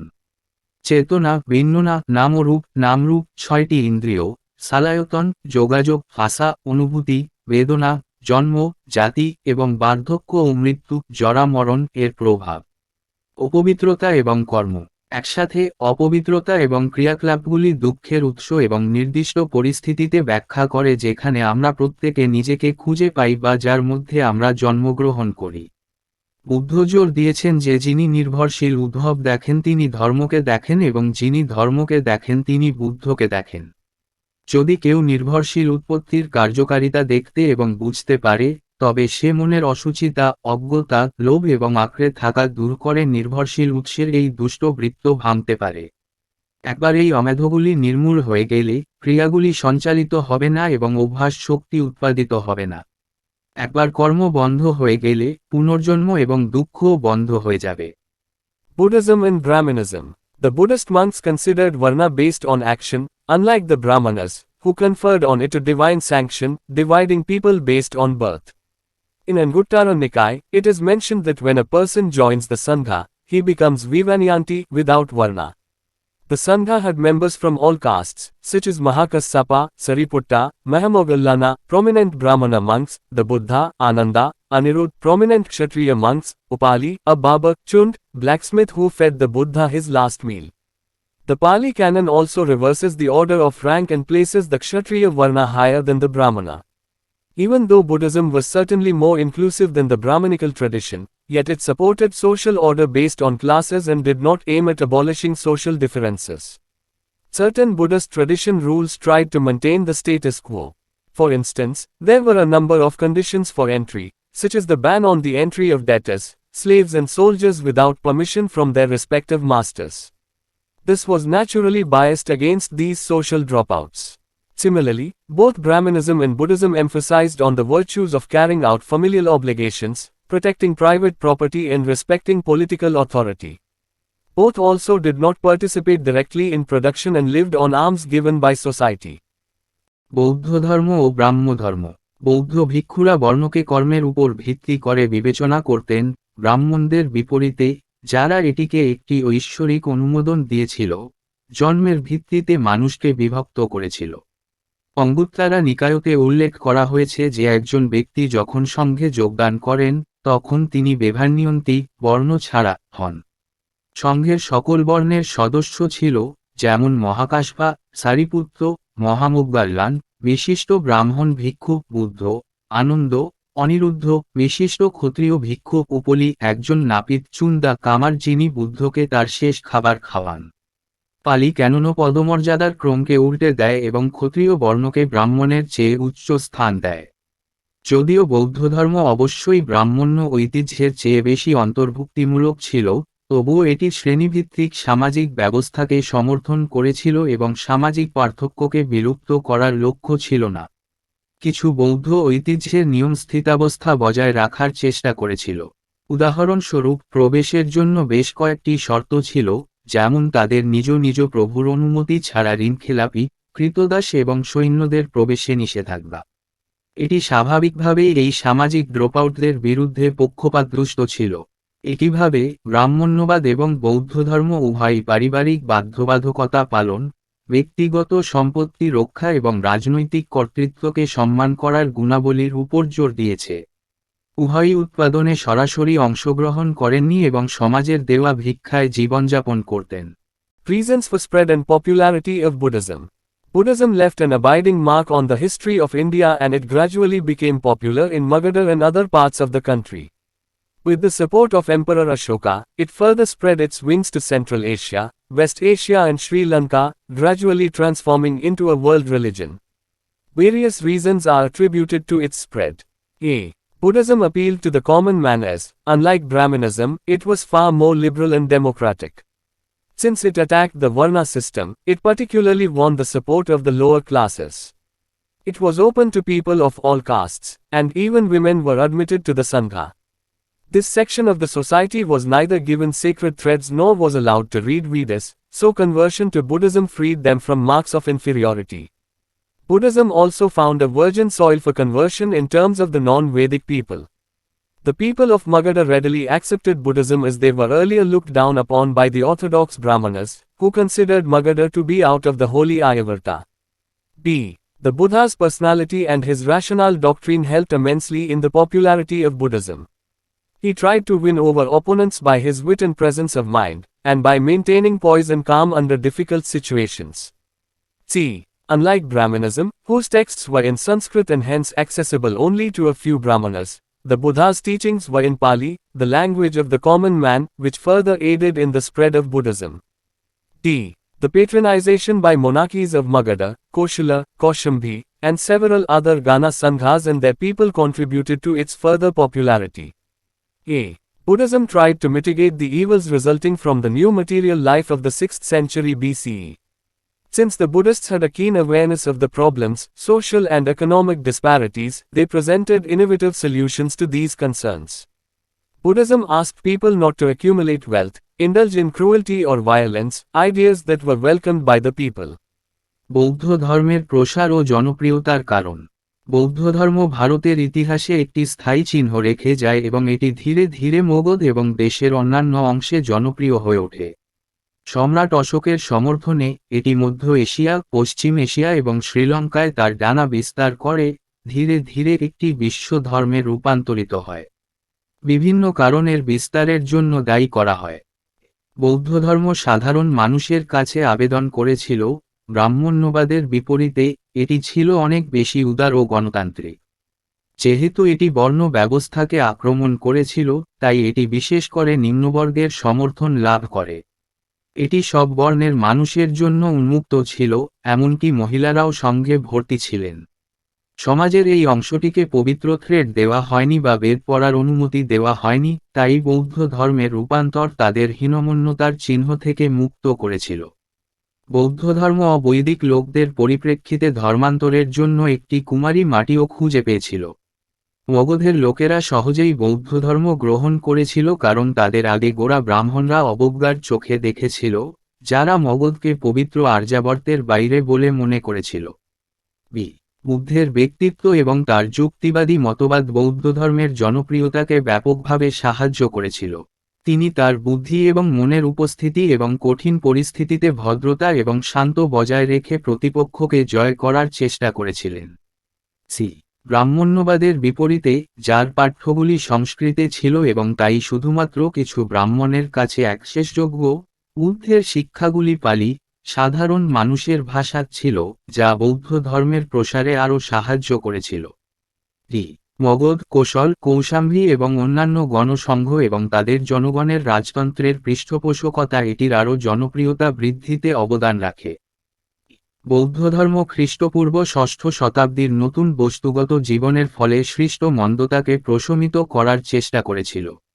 যেহেতু বৌদ্ধদের সমস্যা সামাজিক ও অর্থনৈতিক বৈষম্য সম্পর্কে গভীর সচেতনতা ছিল, তাই তারা এই উদ্বেগগুলির উদ্ভাবনী সমাধান উপস্থাপন করেছিল। বৌদ্ধধর্ম মানুষকে সম্পদ সঞ্চয় করতে, নিষ্ঠুরতা বা সহিংসতায় লিপ্ত না হতে বলেছিল। এই ধারণাগুলিকে জনগণ স্বাগত জানিয়েছে। Reasons for the decline of Buddhism. It is rather ironical that from early 12th century, Buddhism began to disappear from the land of its birth. Various reasons are responsible for this. A. Buddhism succumbed to the same rituals and dogmas which it had originally denounced. In the beginning, it was inspired by the spirit of reform. But gradually it became victim to the same evils of Brahmanism which it had earlier fought. It changed for worse over a period of time. The Buddhist monks gave up Pali, the language of the people, and took to Sanskrit, the language of a few intellectuals. B. Later, from 1st century CE, they also practiced large-scale idol worship and received numerous offerings from the devotees. This resulted in corruption of the ascetic life of Buddhist monks. The principles prescribed by Buddha were conveniently forgotten, and thus started the degradation of the Buddhist monks and their preaching. C. Some Brahmana rulers, such as Pushyamitra Shunga, the Huna king Mihirakula, worshipper of Shiva, and Shaivat Shashank of Gorda persecuted the Buddhists on a large scale. The liberal donations to the monasteries gradually declined. Also, some rich monasteries were specially targeted by the Turkish and other invaders. বৌদ্ধ ধর্মের অবক্ষয়ের কারণ এটা বরং পরিহাসের বিষয় যে 12 শতকের গোড়ার দিকে বৌদ্ধ ধর্ম তার জন্মভূমি থেকে বিলুপ্ত হতে শুরু করে। এর জন্য দায়ী বিভিন্ন কারণ। বৌদ্ধ ধর্ম সেই একই আচার অনুষ্ঠানের কাছে আত্মসমর্পণ করেছিল যা এটি মূলত নিন্দা করেছিল। শুরুতে সংস্কারের চেতনায় উদ্বুদ্ধ হয়েছিল, কিন্তু ধীরে ধীরে এটি ব্রাহ্মণ্যবাদের একই অপকর্মের শিকার হয় যা এর আগে এটি লড়েছিল। সময়ের সাথে সাথে এটি আরও খারাপের জন্য পরিবর্তিত হয়েছে। বৌদ্ধ ভিক্ষুরা জনগণের ভাষা পালি ত্যাগ করে সংস্কৃতকে গ্রহণ করেন, যা কিছু বুদ্ধিজীবীর ভাষা। পরবর্তীতে খ্রিস্টীয় প্রথম শতাব্দী থেকে, তারা বৃহৎ আকারের মূর্তি পূজার অনুশীলনও করেছিল এবং ভক্তদের কাছ থেকে অসংখ্য নৈবেদ্য পেয়েছিল। এর ফলে বৌদ্ধ ভিক্ষুকদের তপস্বী জীবনের কলুষতা ঘটে। বুদ্ধ দ্বারা নির্ধারিত নীতিগুলি সুবিধাজনকভাবে ভুলে যাওয়া হয়েছিল এবং এইভাবে বৌদ্ধ ভিক্ষুকদের অধঃপতন এবং তাদের প্রচার শুরু হয়েছিল। কিছু ব্রাহ্মণ শাসক, যেমন পুষ্যমিত্র শুঙ্গ, হুনা রাজা মিহিরকুল, শিবের উপাসক এবং গৌড়ের শৈব শশাঙ্ক বৌদ্ধদের ব্যাপকভাবে নিপীড়ন করেছিলেন। মঠগুলিতে উদার অনুদান ধীরে ধীরে হ্রাস পায়। এছাড়াও কিছু ধনী মঠ বিশেষভাবে তুর্কি এবং অন্যান্য আক্রমণকারীদের দ্বারা লক্ষ্যবস্তু ছিল। Key term, concept and their meaning, purpose. Chatyas meaning purpose is prayer halls of monks. B. Viharas meaning purpose is monasteries. C. Pravrajya meaning purpose is ceremony to mark a person's going forth from home into homelessness and her becoming a novice under a preceptor. Involved shaving the head and donning ochre robes.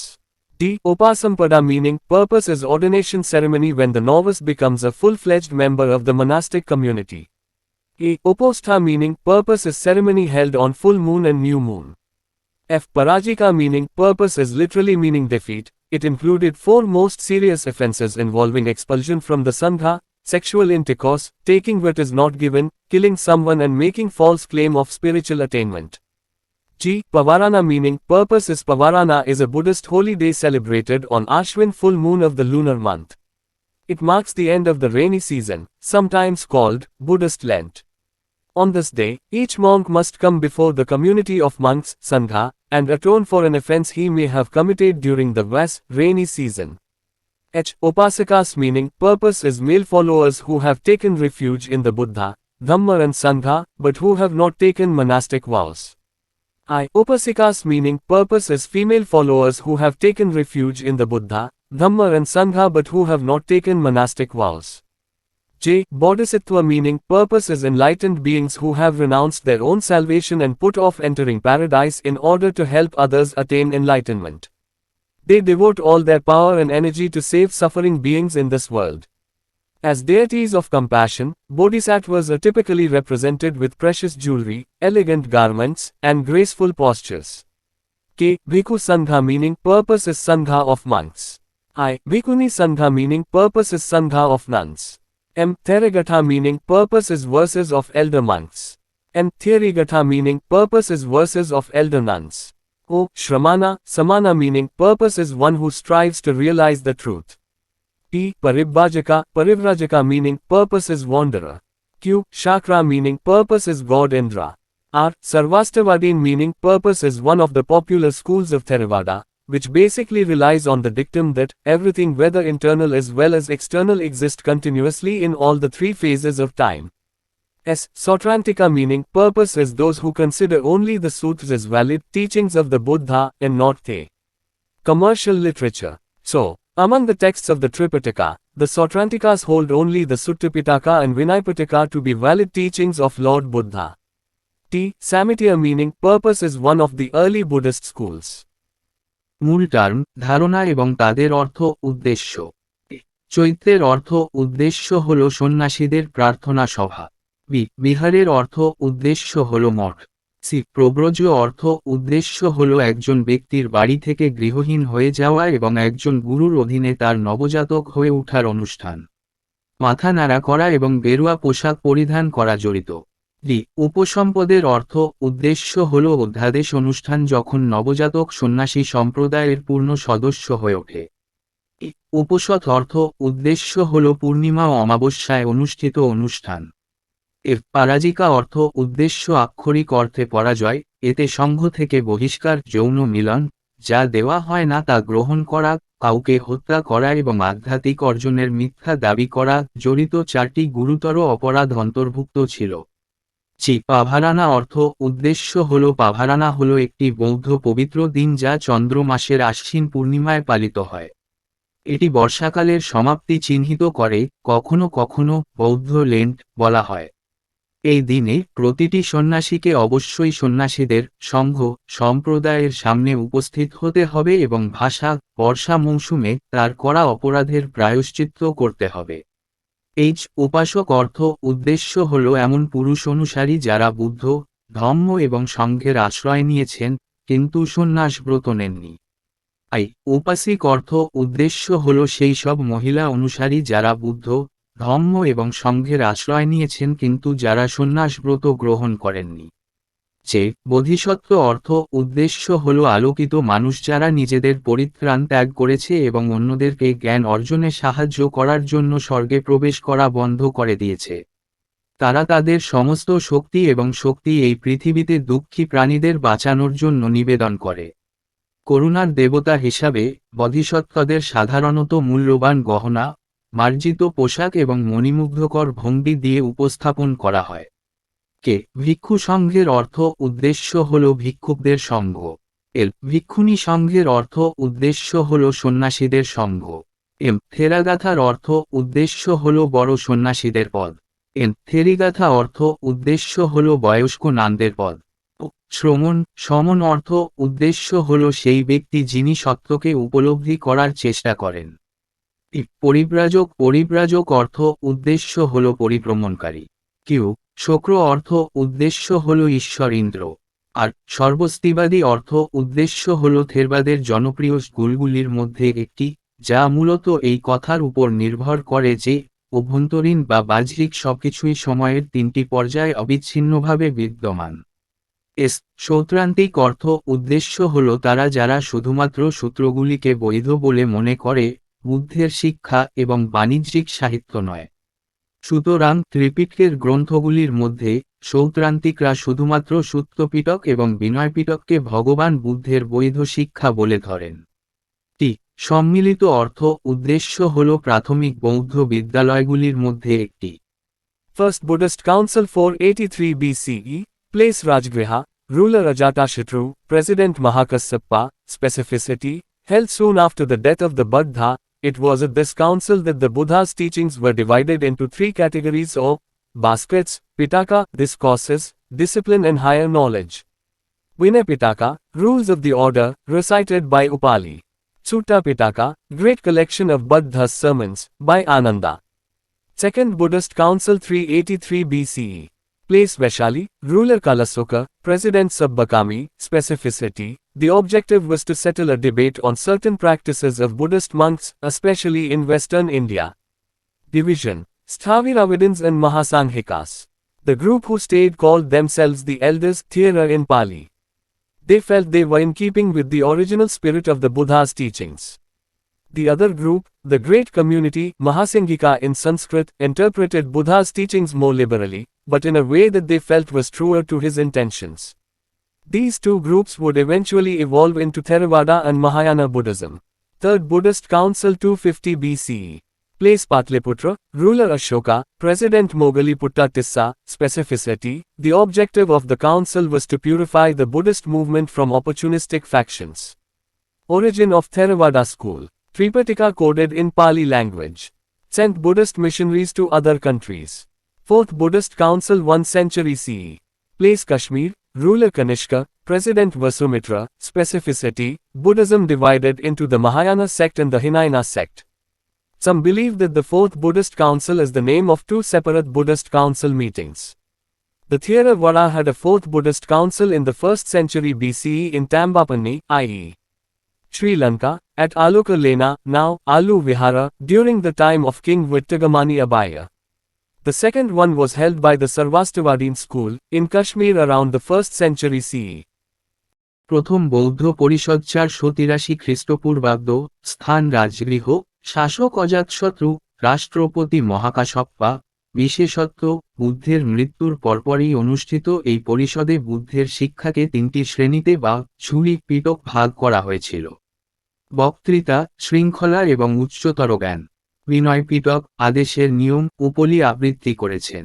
সূত্র পিটক বুদ্ধের ধর্মোপদেশের বিশাল সংগ্রহ, আনন্দ দ্বারা। দ্বিতীয় বৌদ্ধ পরিষদ 383 খ্রিস্টপূর্বাব্দ, স্থান বৈশালী, শাসক কালাশোকা, রাষ্ট্রপতি সাব্বাকামি। নির্দিষ্টতা: উদ্দেশ্য ছিল বৌদ্ধ ভিক্ষুকদের বিশেষ করে পশ্চিম ভারতে, বিশেষ করে কিছু অনুশীলনের উপর একটি বিতর্ক নিষ্পত্তি করা। বিভাগ: স্থবিরবাদীন এবং মহাসংঘহিকাস। যে দলটি থেকে গিয়েছিল তারা নিজেদেরকে প্রবীণ বলে, পালি ভাষায় থেরাক বলে। তারা অনুভব করেছিল যে তারা বুদ্ধের শিক্ষার মূল চেতনার সাথে মিল রেখেছিল। অন্য দল, গ্রেট কমিউনিটি, সংস্কৃতে মহাসাংঘিক, বুদ্ধের শিক্ষাকে আরও উদারভাবে ব্যাখ্যা করেছিল, কিন্তু এমনভাবে যে তারা অনুভব করেছিল যে তার উদ্দেশ্যের প্রতি সত্য ছিল। এই দুটি দল শেষ পর্যন্ত থেরবাদ এবং মহাযান বৌদ্ধধর্মে বিবর্তিত হবে। তৃতীয় বৌদ্ধ পরিষদ 250 খ্রিস্টপূর্বাব্দ, স্থান পাটলিপুত্র, শাসক অশোক, রাষ্ট্রপতি মোগালিপুত্র তিসা। বিশেষত্ব: কাউন্সিলের উদ্দেশ্য ছিল সুবিধাবাদী দল থেকে বৌদ্ধ আন্দোলনকে শুদ্ধ করা। থেরবাদ স্কুলের উৎপত্তি: ত্রিপাতিকা পালি ভাষায় সংকেত। অন্যান্য দেশে বৌদ্ধ ধর্মপ্রচারকদের পাঠান। চতুর্থ বৌদ্ধ পরিষদ 100 খ্রিস্টপূর্ব, স্থান কাশ্মীর, শাসক কনিষ্ক, রাষ্ট্রপতি বাসুমিত্র। বিশেষত্ব: বৌদ্ধ ধর্ম মহাযান সম্প্রদায় এবং হিনযান সম্প্রদায় বিভক্ত। কেউ কেউ বিশ্বাস করেন যে চতুর্থ বৌদ্ধ পরিষদ দুটি পৃথক বৌদ্ধ পরিষদের সভার নাম। খ্রিস্টপূর্ব প্রথম শতাব্দীতে রাজা ভাট্টগামনি আবায়ার সময়ে থেরবাদের চতুর্থ বৌদ্ধ পরিষদ ছিল তাম্বাপান্নিতে, অর্থাৎ শ্রীলঙ্কার অলকা লেনা, এখন আলু বিহারে। দ্বিতীয়টি প্রথম শতাব্দীর দিকে কাশ্মীরে সর্বস্তিবাদী স্কুল দ্বারা অনুষ্ঠিত হয়েছিল। Important Buddhist writers. A. Aswaghosha, author of the Buddhacharita in Sanskrit. Contemporary of Kanishka. He was a poet, dramatist, musician, scholar, and debater. B. Nagarjuna. He is considered to be the founder of the Madhyamaka school of Mahayana Buddhism. He was a friend and contemporary of Satvahana king Gautamiputra of Andhra. C. Asenga and Vasubandhu. two brothers who flourished in the Punjab region in the 4th century CE. Asanga was the most important teacher of Yogachara or Vijnanavada school founded by his guru, Matrenatha. Vasubandhu's greatest work, Abhidharmakosa, is still considered an important encyclopedia of Buddhism. D. Buddhaghosa. He lived in the 5th century and was a great Pali scholar. His best-known work is the Visuddhimagga, Path of Purification, a comprehensive summary and analysis of the Theravada understanding of the Buddha's path to liberation. A. Diniga. The last mighty intellectual of the 5th century, also well known as the founder of the Buddhist logic. F. Dharmakirti. He lived in the 7th century AD, and was another great Buddhist logician, a subtle philosophical thinker and dialectician. গুরুত্বপূর্ণ বৌদ্ধ লেখক অশ্বঘোষ সংস্কৃতে বুদ্ধচরিত এর রচয়িতা কনিষ্কের সমসাময়িক তিনি একজন কবি নাট্যকার সঙ্গীতজ্ঞ পণ্ডিত এবং বিতার্কিক ছিলেন বি নাগার্জুন তাকে মহাযান বৌদ্ধধর্মের মধ্যমাক স্কুলের প্রতিষ্ঠাতা বলে মনে করা হয় তিনি অন্ধ্রের সাতবাহন রাজা গৌতমীপুত্রের বন্ধু এবং সমসাময়িক ছিলেন সি অসঙ্গ এবং বসুবন্ধু দুই ভাই যারা খ্রিস্টীয় চতুর্থ শতাব্দীতে পাঞ্জাব অঞ্চলে বিকাশ লাভ করেছিল অসঙ্গ তার গুরু মৈত্রেয়নাথ দ্বারা প্রতিষ্ঠিত যোগচারা বা বিজ্ঞানবাদ স্কুলের সবচেয়ে গুরুত্বপূর্ণ শিক্ষক ছিলেন বাসুবন্ধুর সর্বশ্রেষ্ঠ কাজ অভিধর্মকোশ এখনও বৌদ্ধধর্মের একটি গুরুত্বপূর্ণ বিশ্বকোষ হিসাবে বিবেচিত হয় বুদ্ধঘোষ তিনি 5ম শতাব্দীতে বসবাস করতেন এবং একজন মহান পালি পণ্ডিত ছিলেন তার সবচেয়ে পরিচিত কাজ হল বিশুদ্ধিমাগ পাথ অফ পিউরিফিকেশন একটি বিস্তৃত সংক্ষিপ্তসার এবং থেরাবাদের বুদ্ধের মুক্তির পথ বোঝার বিশ্লেষণ দিন্নাগা 5ম শতাব্দীর শেষ পরাক্রমশালী বুদ্ধিজীবী যিনি বৌদ্ধ যুক্তিবিদ্যার প্রতিষ্ঠাতা হিসেবেও পরিচিত এর ধর্মকীর্তি তিনি খ্রিস্টীয় 7ম শতাব্দীতে বাস করতেন এবং অন্য একজন মহান বৌদ্ধ যুক্তিবিদ একজন সূক্ষ্ম দার্শনিক চিন্তাবিদ এবং দান্দিকতাবিদ ছিলেন Different schools of Buddhism. Hinayana, Theravada, literally means the lesser path, and Theravada signifies doctrine of the elders. Mahayana, literally means the greater path. The terms Mahayana and Hinayana were given by the Mahayana school. Vajrayana, literally means vehicle of thunderbolt. The Vajrayana or diamond vehicle is also referred to as Mantrayana, Tantrayana, Tantric or esoteric Buddhism. The period of Indian Vajrayana Buddhism has been classified as the final period of Buddhism in India. It marks the transition from Mahayana speculative thought to the enactment of Buddhist ideas in individual life. The term Vajra is used to signify the absolutely real and indestructible in a human being, as opposed to the fictions an individual entertains about himself and his nature. Yana is the spiritual pursuit of the ultimately valuable and indestructible. বৌদ্ধ ধর্মের বিভিন্ন school কিঞ্জান থেরোবাদ ক আক্ষরিক অর্থ the laser path এবং থেরোবাদ মানে অরবিন্দের মতবাদ মহাযান ক আক্ষরিক অর্থ বৃহত্তর পথ মহাযান এবং কিঞ্জান শব্দগুলি মহাযান স্কুল দ্বারা দেওয়া হয়েছিল বজ্রযান ক আক্ষরিক অর্থ হল বজ্রযান বজ্রযান বা ডায়মন্ড ভেহিকেল কে মন্ত্রযান তন্ত্রযান তান্ত্রিক বা গুপ্ত বৌদ্ধধর্ম হিসাবেও উল্লেখ করা হয় ভারতীয় বজ্রযান বৌদ্ধধর্মের সময়কালকে ভারতে বৌদ্ধধর্মের চূড়ান্ত সময়কাল হিসাবে শ্রেণীবদ্ধ করা হয়েছে এটি মহাযান অনুমানমূলক চিন্তাধারা থেকে ব্যক্তিজীবনে বৌদ্ধ ধারণার রূপান্তরকে চিহ্নিত করে বজ্র শব্দটি একজন মানুষের মধ্যে একেবারে বাস্তব এবং অবিনশ্বর বোঝাতে ব্যবহৃত হয় একজন ব্যক্তি তার নিজের এবং তার প্রকৃতি সম্পর্কে কল্পকাহিনীর বিপরীতে ইয়ানা হল চূড়ান্তভাবে মূল্যবান এবং অবিনশ্বর আধ্যাত্মিক সাধনা Hinayana, Theravada, B. It is considered the orthodox school and to be truer to Gautam Buddha's teachings than Mahayana. Theravada was the original school of Buddhist philosophy. Mahayana, B. It is the heterodox school of Buddhist philosophy. It originated later than Hinayana. It has two chief philosophical schools, the Madhyamika and Yogachara. Vajrayana, B. It was a form of Buddhism, which appeared in eastern India in the 8th century and was finally established in Tibet in the 11th century, as a result of a mission sent from the great Vajrayana monastery of Vikramshila.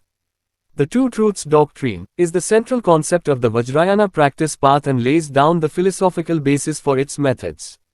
The Two Truths identifies conventional, and ultimate truths.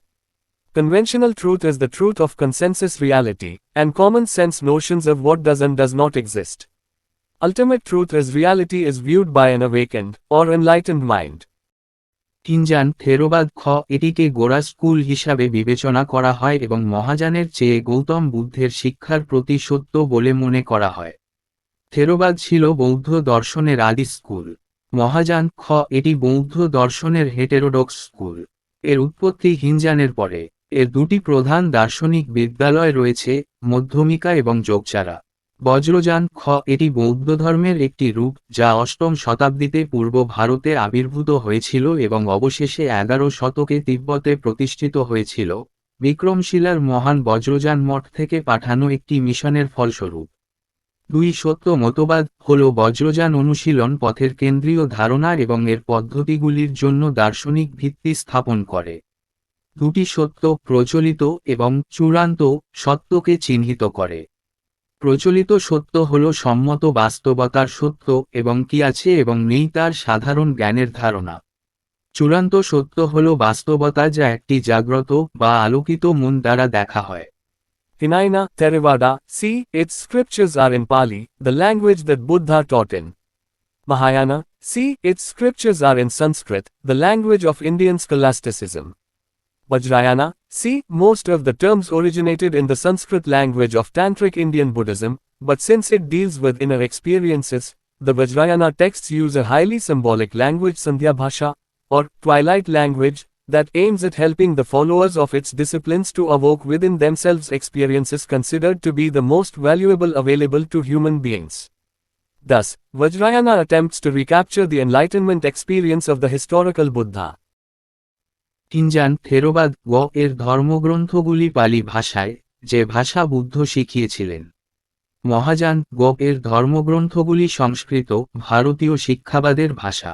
Vajrayana বেশিরভাগ পদের উদ্ভব তান্ত্রিক ভারতীয় বৌদ্ধধর্মের সংস্কৃত ভাষায়, কিন্তু যেহেতু এটি অভ্যন্তরীণ অভিজ্ঞতা নিয়ে কাজ করে, তাই বজ্রযান গ্রন্থে একটি অত্যন্ত প্রতীকী ভাষা সম্ভ ভাষা বা গোধূলি ভাষা ব্যবহার করা হয়েছে, যার লক্ষ্য এর অনুশাসনের অনুসারীরা নিজেদের মধ্যে এমন অভিজ্ঞতা জাগিয়ে তুলতে পারে যা মানুষের জন্য উপলব্ধ সবচেয়ে মূল্যবান বলে বিবেচিত হয়। এইভাবে বজ্রযান ঐতিহাসিক বুদ্ধের জ্ঞানার্জনের অভিজ্ঞতা পুনরুদ্ধার করার চেষ্টা করে। Hinayana, Theravada, a school of Buddhism which treats Buddha as nothing more than a human being, does not believe in idol worship and tries to attain individual salvation through self-discipline and meditation. Ultimate aim of Hinayana is thus nirvana. Mahayana, a school of Buddhism which treats Buddha as God and worships idols of Buddhas and Bodhisattvas embodying Buddha nature. Mahayana believes in universal liberation from suffering for all beings, hence the great vehicle. Ultimate aim of Mahayana is spiritual upliftment. It allows salvation to be alternatively obtained through the grace of the Amitabh Buddha by means of faith and devotion to mindfulness of the Buddha. It believes in mantras. Vajrayana, it is an esoteric extension of Buddhist thought and practice which sees itself as a quicker, more effective path to enlightenment. Its followers believed that salvation can be best attained by acquiring the magical power, which they called Vajra. As with Mahayana Buddhism, the Vajrayana emphasizes the role of the Bodhisattva, but the tradition tends to favor fierce deities known as the Taras. Vajrayana ritual and devotion employs mantras, esoteric verbal formulas, mandalas, diagrams and paintings used in visualization practices, and a complex array of other rituals. Great emphasis is placed on the role of the Guru in the Vajrayana. These are religious teachers who have mastered the philosophical and ritual tradition. The Tibetan translation of Guru is Lama, and the various Tibetan schools of the Vajrayana trace long lineages of gurus who serve both as religious and political leaders. The Dalai Lama is the most well-known of Tibet's lamas. কিঞ্জান থেরোবাদ বৌদ্ধ ধর্মের একটি বিদ্যালয় যা বুদ্ধকে একজন মানুষ ছাড়া আর কিছুই বলে না। মূর্তি পূজায় বিশ্বাস করে না এবং আত্মশৃঙ্খলা ও ধ্যানের মাধ্যমে ব্যক্তিগত পরিত্রাণ অর্জনের চেষ্টা করে। কিঞ্জানের চূড়ান্ত লক্ষ্য এইভাবে নির্বাণ। মহাযান বৌদ্ধ ধর্মের একটি বিদ্যালয় যা বুদ্ধকে ঈশ্বর হিসাবে গণ্য করে এবং উপাসনা করে। বুদ্ধ ও বোধিসত্ত্বের মূর্তি বুদ্ধ প্রকৃতিকে মূর্ত করে। মহাযান সর্বজনীন বিশ্বাস করে। সমস্ত প্রাণীর জন্য দুঃখ থেকে মুক্তি, অতএব মহাযান। মহাযানের চূড়ান্ত লক্ষ্য হল আধ্যাত্মিক উন্নতি। এটি অমিতাভ বুদ্ধের কৃপায় বিশ্বাস এবং বুদ্ধের মননশীলতার প্রতি ভক্তির মাধ্যমে পরিত্রাণ পেতে দেয়। এটা মন্ত্রে বিশ্বাস করে। বজ্রযান এটি বৌদ্ধ চিন্তা ও অনুশীলনের একটি গুপ্ত সম্প্রসারণ যা নিজেকে জ্ঞানার্জনের একটি দ্রুত, আরও কার্যকর পথ হিসাবে দেখে। এর অনুসারীরা বিশ্বাস করত যে জাদুকরী শক্তি অর্জনের মাধ্যমে পরিত্রাণ সর্বোত্তমভাবে অর্জন করা যায়, যাকে তারা বজ্র বলে। মহাযান বৌদ্ধধর্মের মতো বজ্রযান বোধিসত্ত্বের ভূমিকার উপর জোর দেয়, কিন্তু ঐতিহ্যটি তারাস নামে পরিচিত উগ্র দেবতাদের পক্ষে থাকে। বজ্রযান আচার এবং ভক্তি মন্ত্র, গুপ্ত মৌখিক সূত্র, মণ্ডল, চিত্র এবং চিত্রকল্প যা ভিজুয়ালাইজেশন অনুশীলনে ব্যবহৃত হয়, এবং অন্যান্য আচার অনুষ্ঠানের একটি জটিল বিন্যাস ব্যবহার করে। বজ্রযানে গুরুর ভূমিকার উপর ব্যাপক জোর দেওয়া হয়েছে। এরা হলেন ধর্মীয় শিক্ষক যারা দার্শনিক এবং আচার অনুষ্ঠান ঐতিহ্য আয়ত্ত করেছেন। গুরুর তিব্বতী অনুবাদ হল লামা, এবং বজ্রযানের বিভিন্ন তিব্বতী স্কুলে গুরুদের দীর্ঘ বংশের পরিচয় পাওয়া যায় যারা ধর্মীয় ও রাজনৈতিক উভয় নেতা হিসেবে কাজ করেন। তিব্বতের লামাদের মধ্যে দালাই লামা সবচেয়ে পরিচিত। Hinaina, Theravada, At present, Theravada Buddhism is to be found in Sri Lanka, its main bastion, and also in Myanmar, Thailand, and other parts of Southeast Asia. Ashoka patronized Hinaina. Mahayana, At present, Mahayana Buddhism is to be found in Japan, China, and other Asian countries. Kanishka patronized Mahayana and later, Harsha Vardhana supported it as well. Vajrayana, it became popular in eastern India, particularly Bengal and Bihar, and is predominant in the Himalayan nations of Tibet, Nepal, Bhutan, and also Mongolia. হিনায়ান থেরাবাদ বর্তমানে থেরাবাদ বৌদ্ধধর্ম শ্রীলঙ্কায় এর প্রধান ঘাঁটি এবং Myanmar, Thailand এবং দক্ষিণ পূর্ব এশিয়ার অন্যান্য অংশে পাওয়া যায়। অশোক হিনজানকে পৃষ্ঠপোষকতা করেছিলেন। মহাযান বর্তমানে মহাযান বৌদ্ধধর্ম জাপান, চীন এবং অন্যান্য এশীয় দেশে পাওয়া যায়। কনিষ্ক মহাযানের পৃষ্ঠপোষকতা করেছিলেন এবং পরে হর্ষবর্ধনও এটিকে সমর্থন করেছিলেন। বজ্রযান এটি পূর্ব ভারতে, বিশেষ করে বাংলা এবং বিহারে জনপ্রিয় হয়ে ওঠে এবং তিব্বত, নেপাল, ভুটান এবং মঙ্গোলিয়ার হিমালয় দেশগুলিতে এটি প্রাধান্য পায়। 8 Great Bodhisattvas. Manjushri. Role, the Bodhisattva of wisdom and insight. Appearance and depiction, usually depicted with a sword in his right and a text in his left hand. In his right hand, Manjushri holds a flaming sword that symbolizes the wisdom that cuts through ignorance. In his left hand, he holds the Prajnaparamita Sutra, a scripture that signifies his mastery of prajna. Often, he appears sitting on a lion or lion skin. The lion symbolizes the wild mind, which Manjushri shows can be tamed through wisdom. Avalokiteshvara Padmapani Lokeshwara, role the Bodhisattva of infinite compassion. He is also considered as the manifestation of Amitabha, the Buddha of infinite light. Appearance and depiction usually depicted as white in color and holding a lotus. Vajrapani, role the Bodhisattva that represents power and forceful energy. Appearance and depiction usually depicted as blue in color and holding a vajra, a lightning bolt, in his right hand. Among all the serene, meditative bodhisattvas, Vajrapani is wreathed in flame with a fierce pose and fiercer face. He is usually depicted standing in a warrior pose and surrounded by fire, which represents the power of transformation. Maitreya, role the bodhisattva who has not lived yet, but who is predicted to arrive in the future as a savior figure expected to bring true Buddhist teachings back into the world after their decline. Also known as the future Buddha. Appearance and depiction. Since Maitreya is currently waiting to enter the world, he is usually depicted sitting and waiting and is often painted orange or light yellow wearing a khata, a traditional scarf made of silk, and holding an orange bush, symbolizing his ability to clear away distracting and destructive emotions. Kshitigarbha, role the bodhisattva is famous for bowing to save the souls of all beings between Buddha's death and the age of Maitreya, including the souls of children who died young and those in hell. Appearance and depiction is opposed to most bodhisattvas who appear wearing the luxurious robes of royalty. The bodhisattva of Kshitigarbha wears simple monk's robes and carries a staff which he uses to open up the gates of hell in one hand, and in another he holds a jewel called a Chintamani that has the power to light up darkness and grant wishes. আর মহান বোধিসত্ত্ব। মঞ্জুশ্রী, ভূমিকা, জ্ঞান এবং অন্তর্দৃষ্টির বোধিসত্ত্ব। চেহারা এবং চিত্রণ, সাধারণত তার ডান দিকে একটি তলোয়ার এবং বাম হাতে একটি পাঠ্য দিয়ে চিত্রিত করা হয়। তার ডান হাতে মঞ্জুশ্রীর একটি জ্বলন্ত তলোয়ার রয়েছে যা জ্ঞানের প্রতীক, যা অজ্ঞতাকে কেটে দেয়। তার বাম হাতে তিনি প্রজ্ঞাপারমিতা সূত্র ধরে রেখেছেন, একটি শাস্ত্র যা তার প্রজ্ঞার দক্ষতাকে নির্দেশ করে। প্রায়শই তাকে সিংহ বা সিংহের চামড়ায় বসে থাকতে দেখা যায়। সিংহবন্য মনের প্রতীক, যা মঞ্জুশ্রী দেখায় প্রজ্ঞার মাধ্যমে নিয়ন্ত্রণ করা যায়। অবলোকিতেশ্বর পদ্মপাণি, লোকেশ্বর, ভূমিকা অসীম করুণার বোধিসত্ত্ব। তাকে অসীম আলোর বুদ্ধ অমিতাভের প্রকাশ হিসাবেও বিবেচনা করা হয়। চেহারা এবং চিত্রণ, সাধারণত সাদা রঙের এবং একটি পদ্ম ধারণ করা হয়। বজ্রপাণি, ভূমিকা বোধিসত্ত্ব যা শক্তি এবং বল প্রয়োগকারী শক্তির প্রতিনিধিত্ব করে। চেহারা এবং চিত্রণ, সাধারণত নীল রঙের হিসাবে চিত্রিত করা হয় এবং তার ডান হাতে একটি বজ্রপাত ধারণ করে। সমস্ত নির্মল, ধ্যানমগ্ন বোধিসত্ত্বের মধ্যে বজ্রপাণি একটি উগ্র ভঙ্গি এবং উগ্র মুখের শিখায় পুষ্পস্তবক অর্পণ করেন। তাকে সাধারণত যোদ্ধা ভঙ্গিতে দাঁড়িয়ে এবং আগুন দ্বারা বেষ্টিত চিত্রিত করা হয়, যা রূপান্তরের শক্তিকে প্রতিনিধিত্ব করে। মৈত্রেয়, ভূমিকা সেই বোধিসত্ত্ব যিনি এখনও বেঁচে থাকেননি, কিন্তু ভবিষ্যৎবাণী করা হয়েছে যে একজন ত্রাণকর্তা হিসেবে ভবিষ্যতে আসবেন, যা তাদের পতনের পর প্রকৃত বৌদ্ধ শিক্ষাকে পৃথিবীতে ফিরিয়ে আনবে বলে আশা করা হচ্ছে। ভবিষ্যৎ বুদ্ধ নামেও পরিচিত। চেহারা এবং চিত্রণ, যেহেতু মৈত্রেয় বর্তমানে পৃথিবীতে প্রবেশের জন্য অপেক্ষা করছেন, তাই তাকে সাধারণত বসে বসে অপেক্ষা করা হয় এবং প্রায়শই তাকে কমলা বা হালকা হলুদ রং করা হয়। একটি খাতা, রেশমের তৈরি একটি ঐতিহ্যবাহী স্কার্ফ পরা এবং একটি কমলা ঝোপ ধরে রাখা হয়, যা তার ক্ষমতার প্রতীক। বিভ্রান্তিকর এবং ধ্বংসাত্মক আবেগ দূর করুন।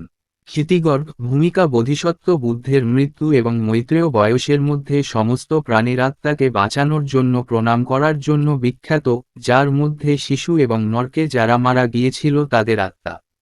চেহারা এবং চিত্রণ, অধিকাংশ বোধিসত্ত্বের বিপরীতে যারা রাজকীয়তার বিলাসবহুল পোশাক পরিধান করে দেখা যায়, ক্ষিতিগর্ভের বোধিসত্ত্ব সাধারণ সন্ন্যাসীর পোশাক পরেন এবং একটি লাঠি বহন করেন যা তিনি এক হাতে নরকের দ্বার খুলতে ব্যবহার করেন এবং অন্য হাতে তিনি ধারণ করেন। রত্নকে একটি চিন্তামণি বলা হয় যা অন্ধকারকে আলোকিত করার এবং ইচ্ছা প্রদান করার ক্ষমতা রাখে। Akashagarbha. Role: the Bodhisattva has the ability to purify transgressions and is known as the twin brother of Kshitgarbha. Appearance and depiction: usually depicted with either blue or green skin, wearing ornate robes and with a halo around his head. He generally appears in a peaceful meditation pose, sitting cross-legged on a lotus flower or standing calmly on a fish in the middle of the ocean, and carries a sword to cut through negative emotions. Samantabhadra. Role: meaning, universal worthy. The Bodhisattva refers to fundamental and unchanging goodness. Alongside Shakyamuni Buddha, also known as Gautam Buddha, and the Bodhisattva Manjushri, he forms part of the Shakyamuni Trinity, and is famous for his 10 great vows. Appearance and depiction: he is almost always riding an elephant with 6 tusks, or 3 elephants at once. Symbolically, these 6 texts represent the paramitas, 6 perfections: charity, morality, patience, diligence, contemplation and wisdom. Sarvanivarana Vishkambhin. Role: the Bodhisattva purifies wrongdoing and obstructions, both internal and external, that people face on the path to enlightenment. Appearance and depiction: usually depicted with the deep blue skin, associated with royalty, and is seated on a lotus and holding a wheel of jewels. In addition to blue, the Bodhisattva may also appear white, when his role is to relieve calamities, or yellow, when his role is to provide sufficient provisions. It is pertinent to note that out of these 8, Manjushri, Avalokiteshvara and Vajrapani are part of the 3 family protectors, i.e. the 3 bodhisattvas who makes of the trinity that protects the Buddha and represents his key virtues, as Manjushri represents the Buddha's wisdom, Avalokiteshvara represents his compassion and Vajrapani his power. আকাশগর্ভ, ভূমিকা বোধিসত্ত্বের পাপ শুদ্ধ করার ক্ষমতা রয়েছে এবং তিনি ক্ষিতগর্ভের যমজ ভাই হিসাবে পরিচিত। চেহারা এবং চিত্রণ সাধারণত অলংকৃত পোশাক পরা নীল বা সবুজ চামড়া দিয়ে এবং তার মাথার চারপাশে একটি হ্যালো দিয়ে চিত্রিত করা হয়। তিনি সাধারণত একটি শান্তিময় ধ্যানের ভঙ্গিতে একটি পদ্ম ফুলের উপর আড়াআড়ি পায়ে বসে বা সমুদ্রের মাঝখানে একটি মাছের উপর শান্তভাবে দাঁড়িয়ে থাকেন এবং নেতিবাচক আবেগগুলি কাটাতে একটি তলোয়ার বহন করেন। সামন্তভদ্র ভূমিকা অর্থ সর্বজনীন যজ্ঞ, বোধিসত্ত্ব মৌলিক এবং অপরিবর্তনীয় ভালোকে বোঝায়। শাক্যমুনি বুদ্ধ, গৌতম বুদ্ধ নামেও পরিচিত এবং বোধিসত্ত্ব মঞ্জুশ্রীর পাশাপাশি তিনি শাক্যমুনি ট্রিনিটির অংশ গঠন করেন এবং তার 10টি মহান ব্রতের জন্য বিখ্যাত। চেহারা এবং চিত্রণ তিনি প্রায় সব সময়ই 6টি দাস বা 3টি হাতি সহ একটি হাতিতে চড়েন। প্রতীকীভাবে এই 6টি গ্রন্থ পারমিতাদের প্রতিনিধিত্ব করে, 6টি পূর্ণতা, দাতব্য, নৈতিকতা, ধৈর্য, অধ্যবসায়, মনন এবং প্রজ্ঞা। সর্বনিবারণ বিষকমহীন ভূমিকা বোধিসত্ত্ব অভ্যন্তরীণ এবং বাহ্যিক উভয় ধরনের ভুল কর্ম এবং বাধাগুলিকে শুদ্ধ করে, যা মানুষ জ্ঞানার্জনের পথে মুখোমুখি হয়। চেহারা এবং চিত্রণ সাধারণত গভীর নীল চামড়া দিয়ে চিত্রিত করা হয়, রাজত্বের সাথে যুক্ত এবং একটি পদ্মের উপর বসে আছে এবং রত্নগুলির একটি চাকা ধরে আছে। নীলের পাশাপাশি বোধিসত্ত্বও সাদা দেখাতে পারে, যখন তার ভূমিকা হয় বিপর্যয় থেকে মুক্তি দেওয়া, বা হলুদ, যখন তার ভূমিকা পর্যাপ্ত বিধান প্রদান করা। এটি লক্ষণীয় যে এই 8টির মধ্যে মঞ্জুশ্রী, অবলোকিতেশ্বর এবং বজ্রপাণি হল 3 পরিবারের রক্ষকদের অংশ, অর্থাৎ 3 জন বোধিসত্ত্ব যারা তৃত্ব তৈরি করে যা বুদ্ধকে রক্ষা করে, এবং মঞ্জুশ্রী বুদ্ধের জ্ঞানের প্রতিনিধিত্ব করে, তার মূল গুণাবলীর প্রতিনিধিত্ব করে, অবলোকিতেশ্বর তার করুণা এবং বজ্রপাণি তার শক্তির প্রতিনিধিত্ব করে। এখানেই এই ভিডিওটি শেষ করলাম। পরবর্তী ভিডিওতে আমরা এই চ্যাপ্টারের বাকিটা পড়ব।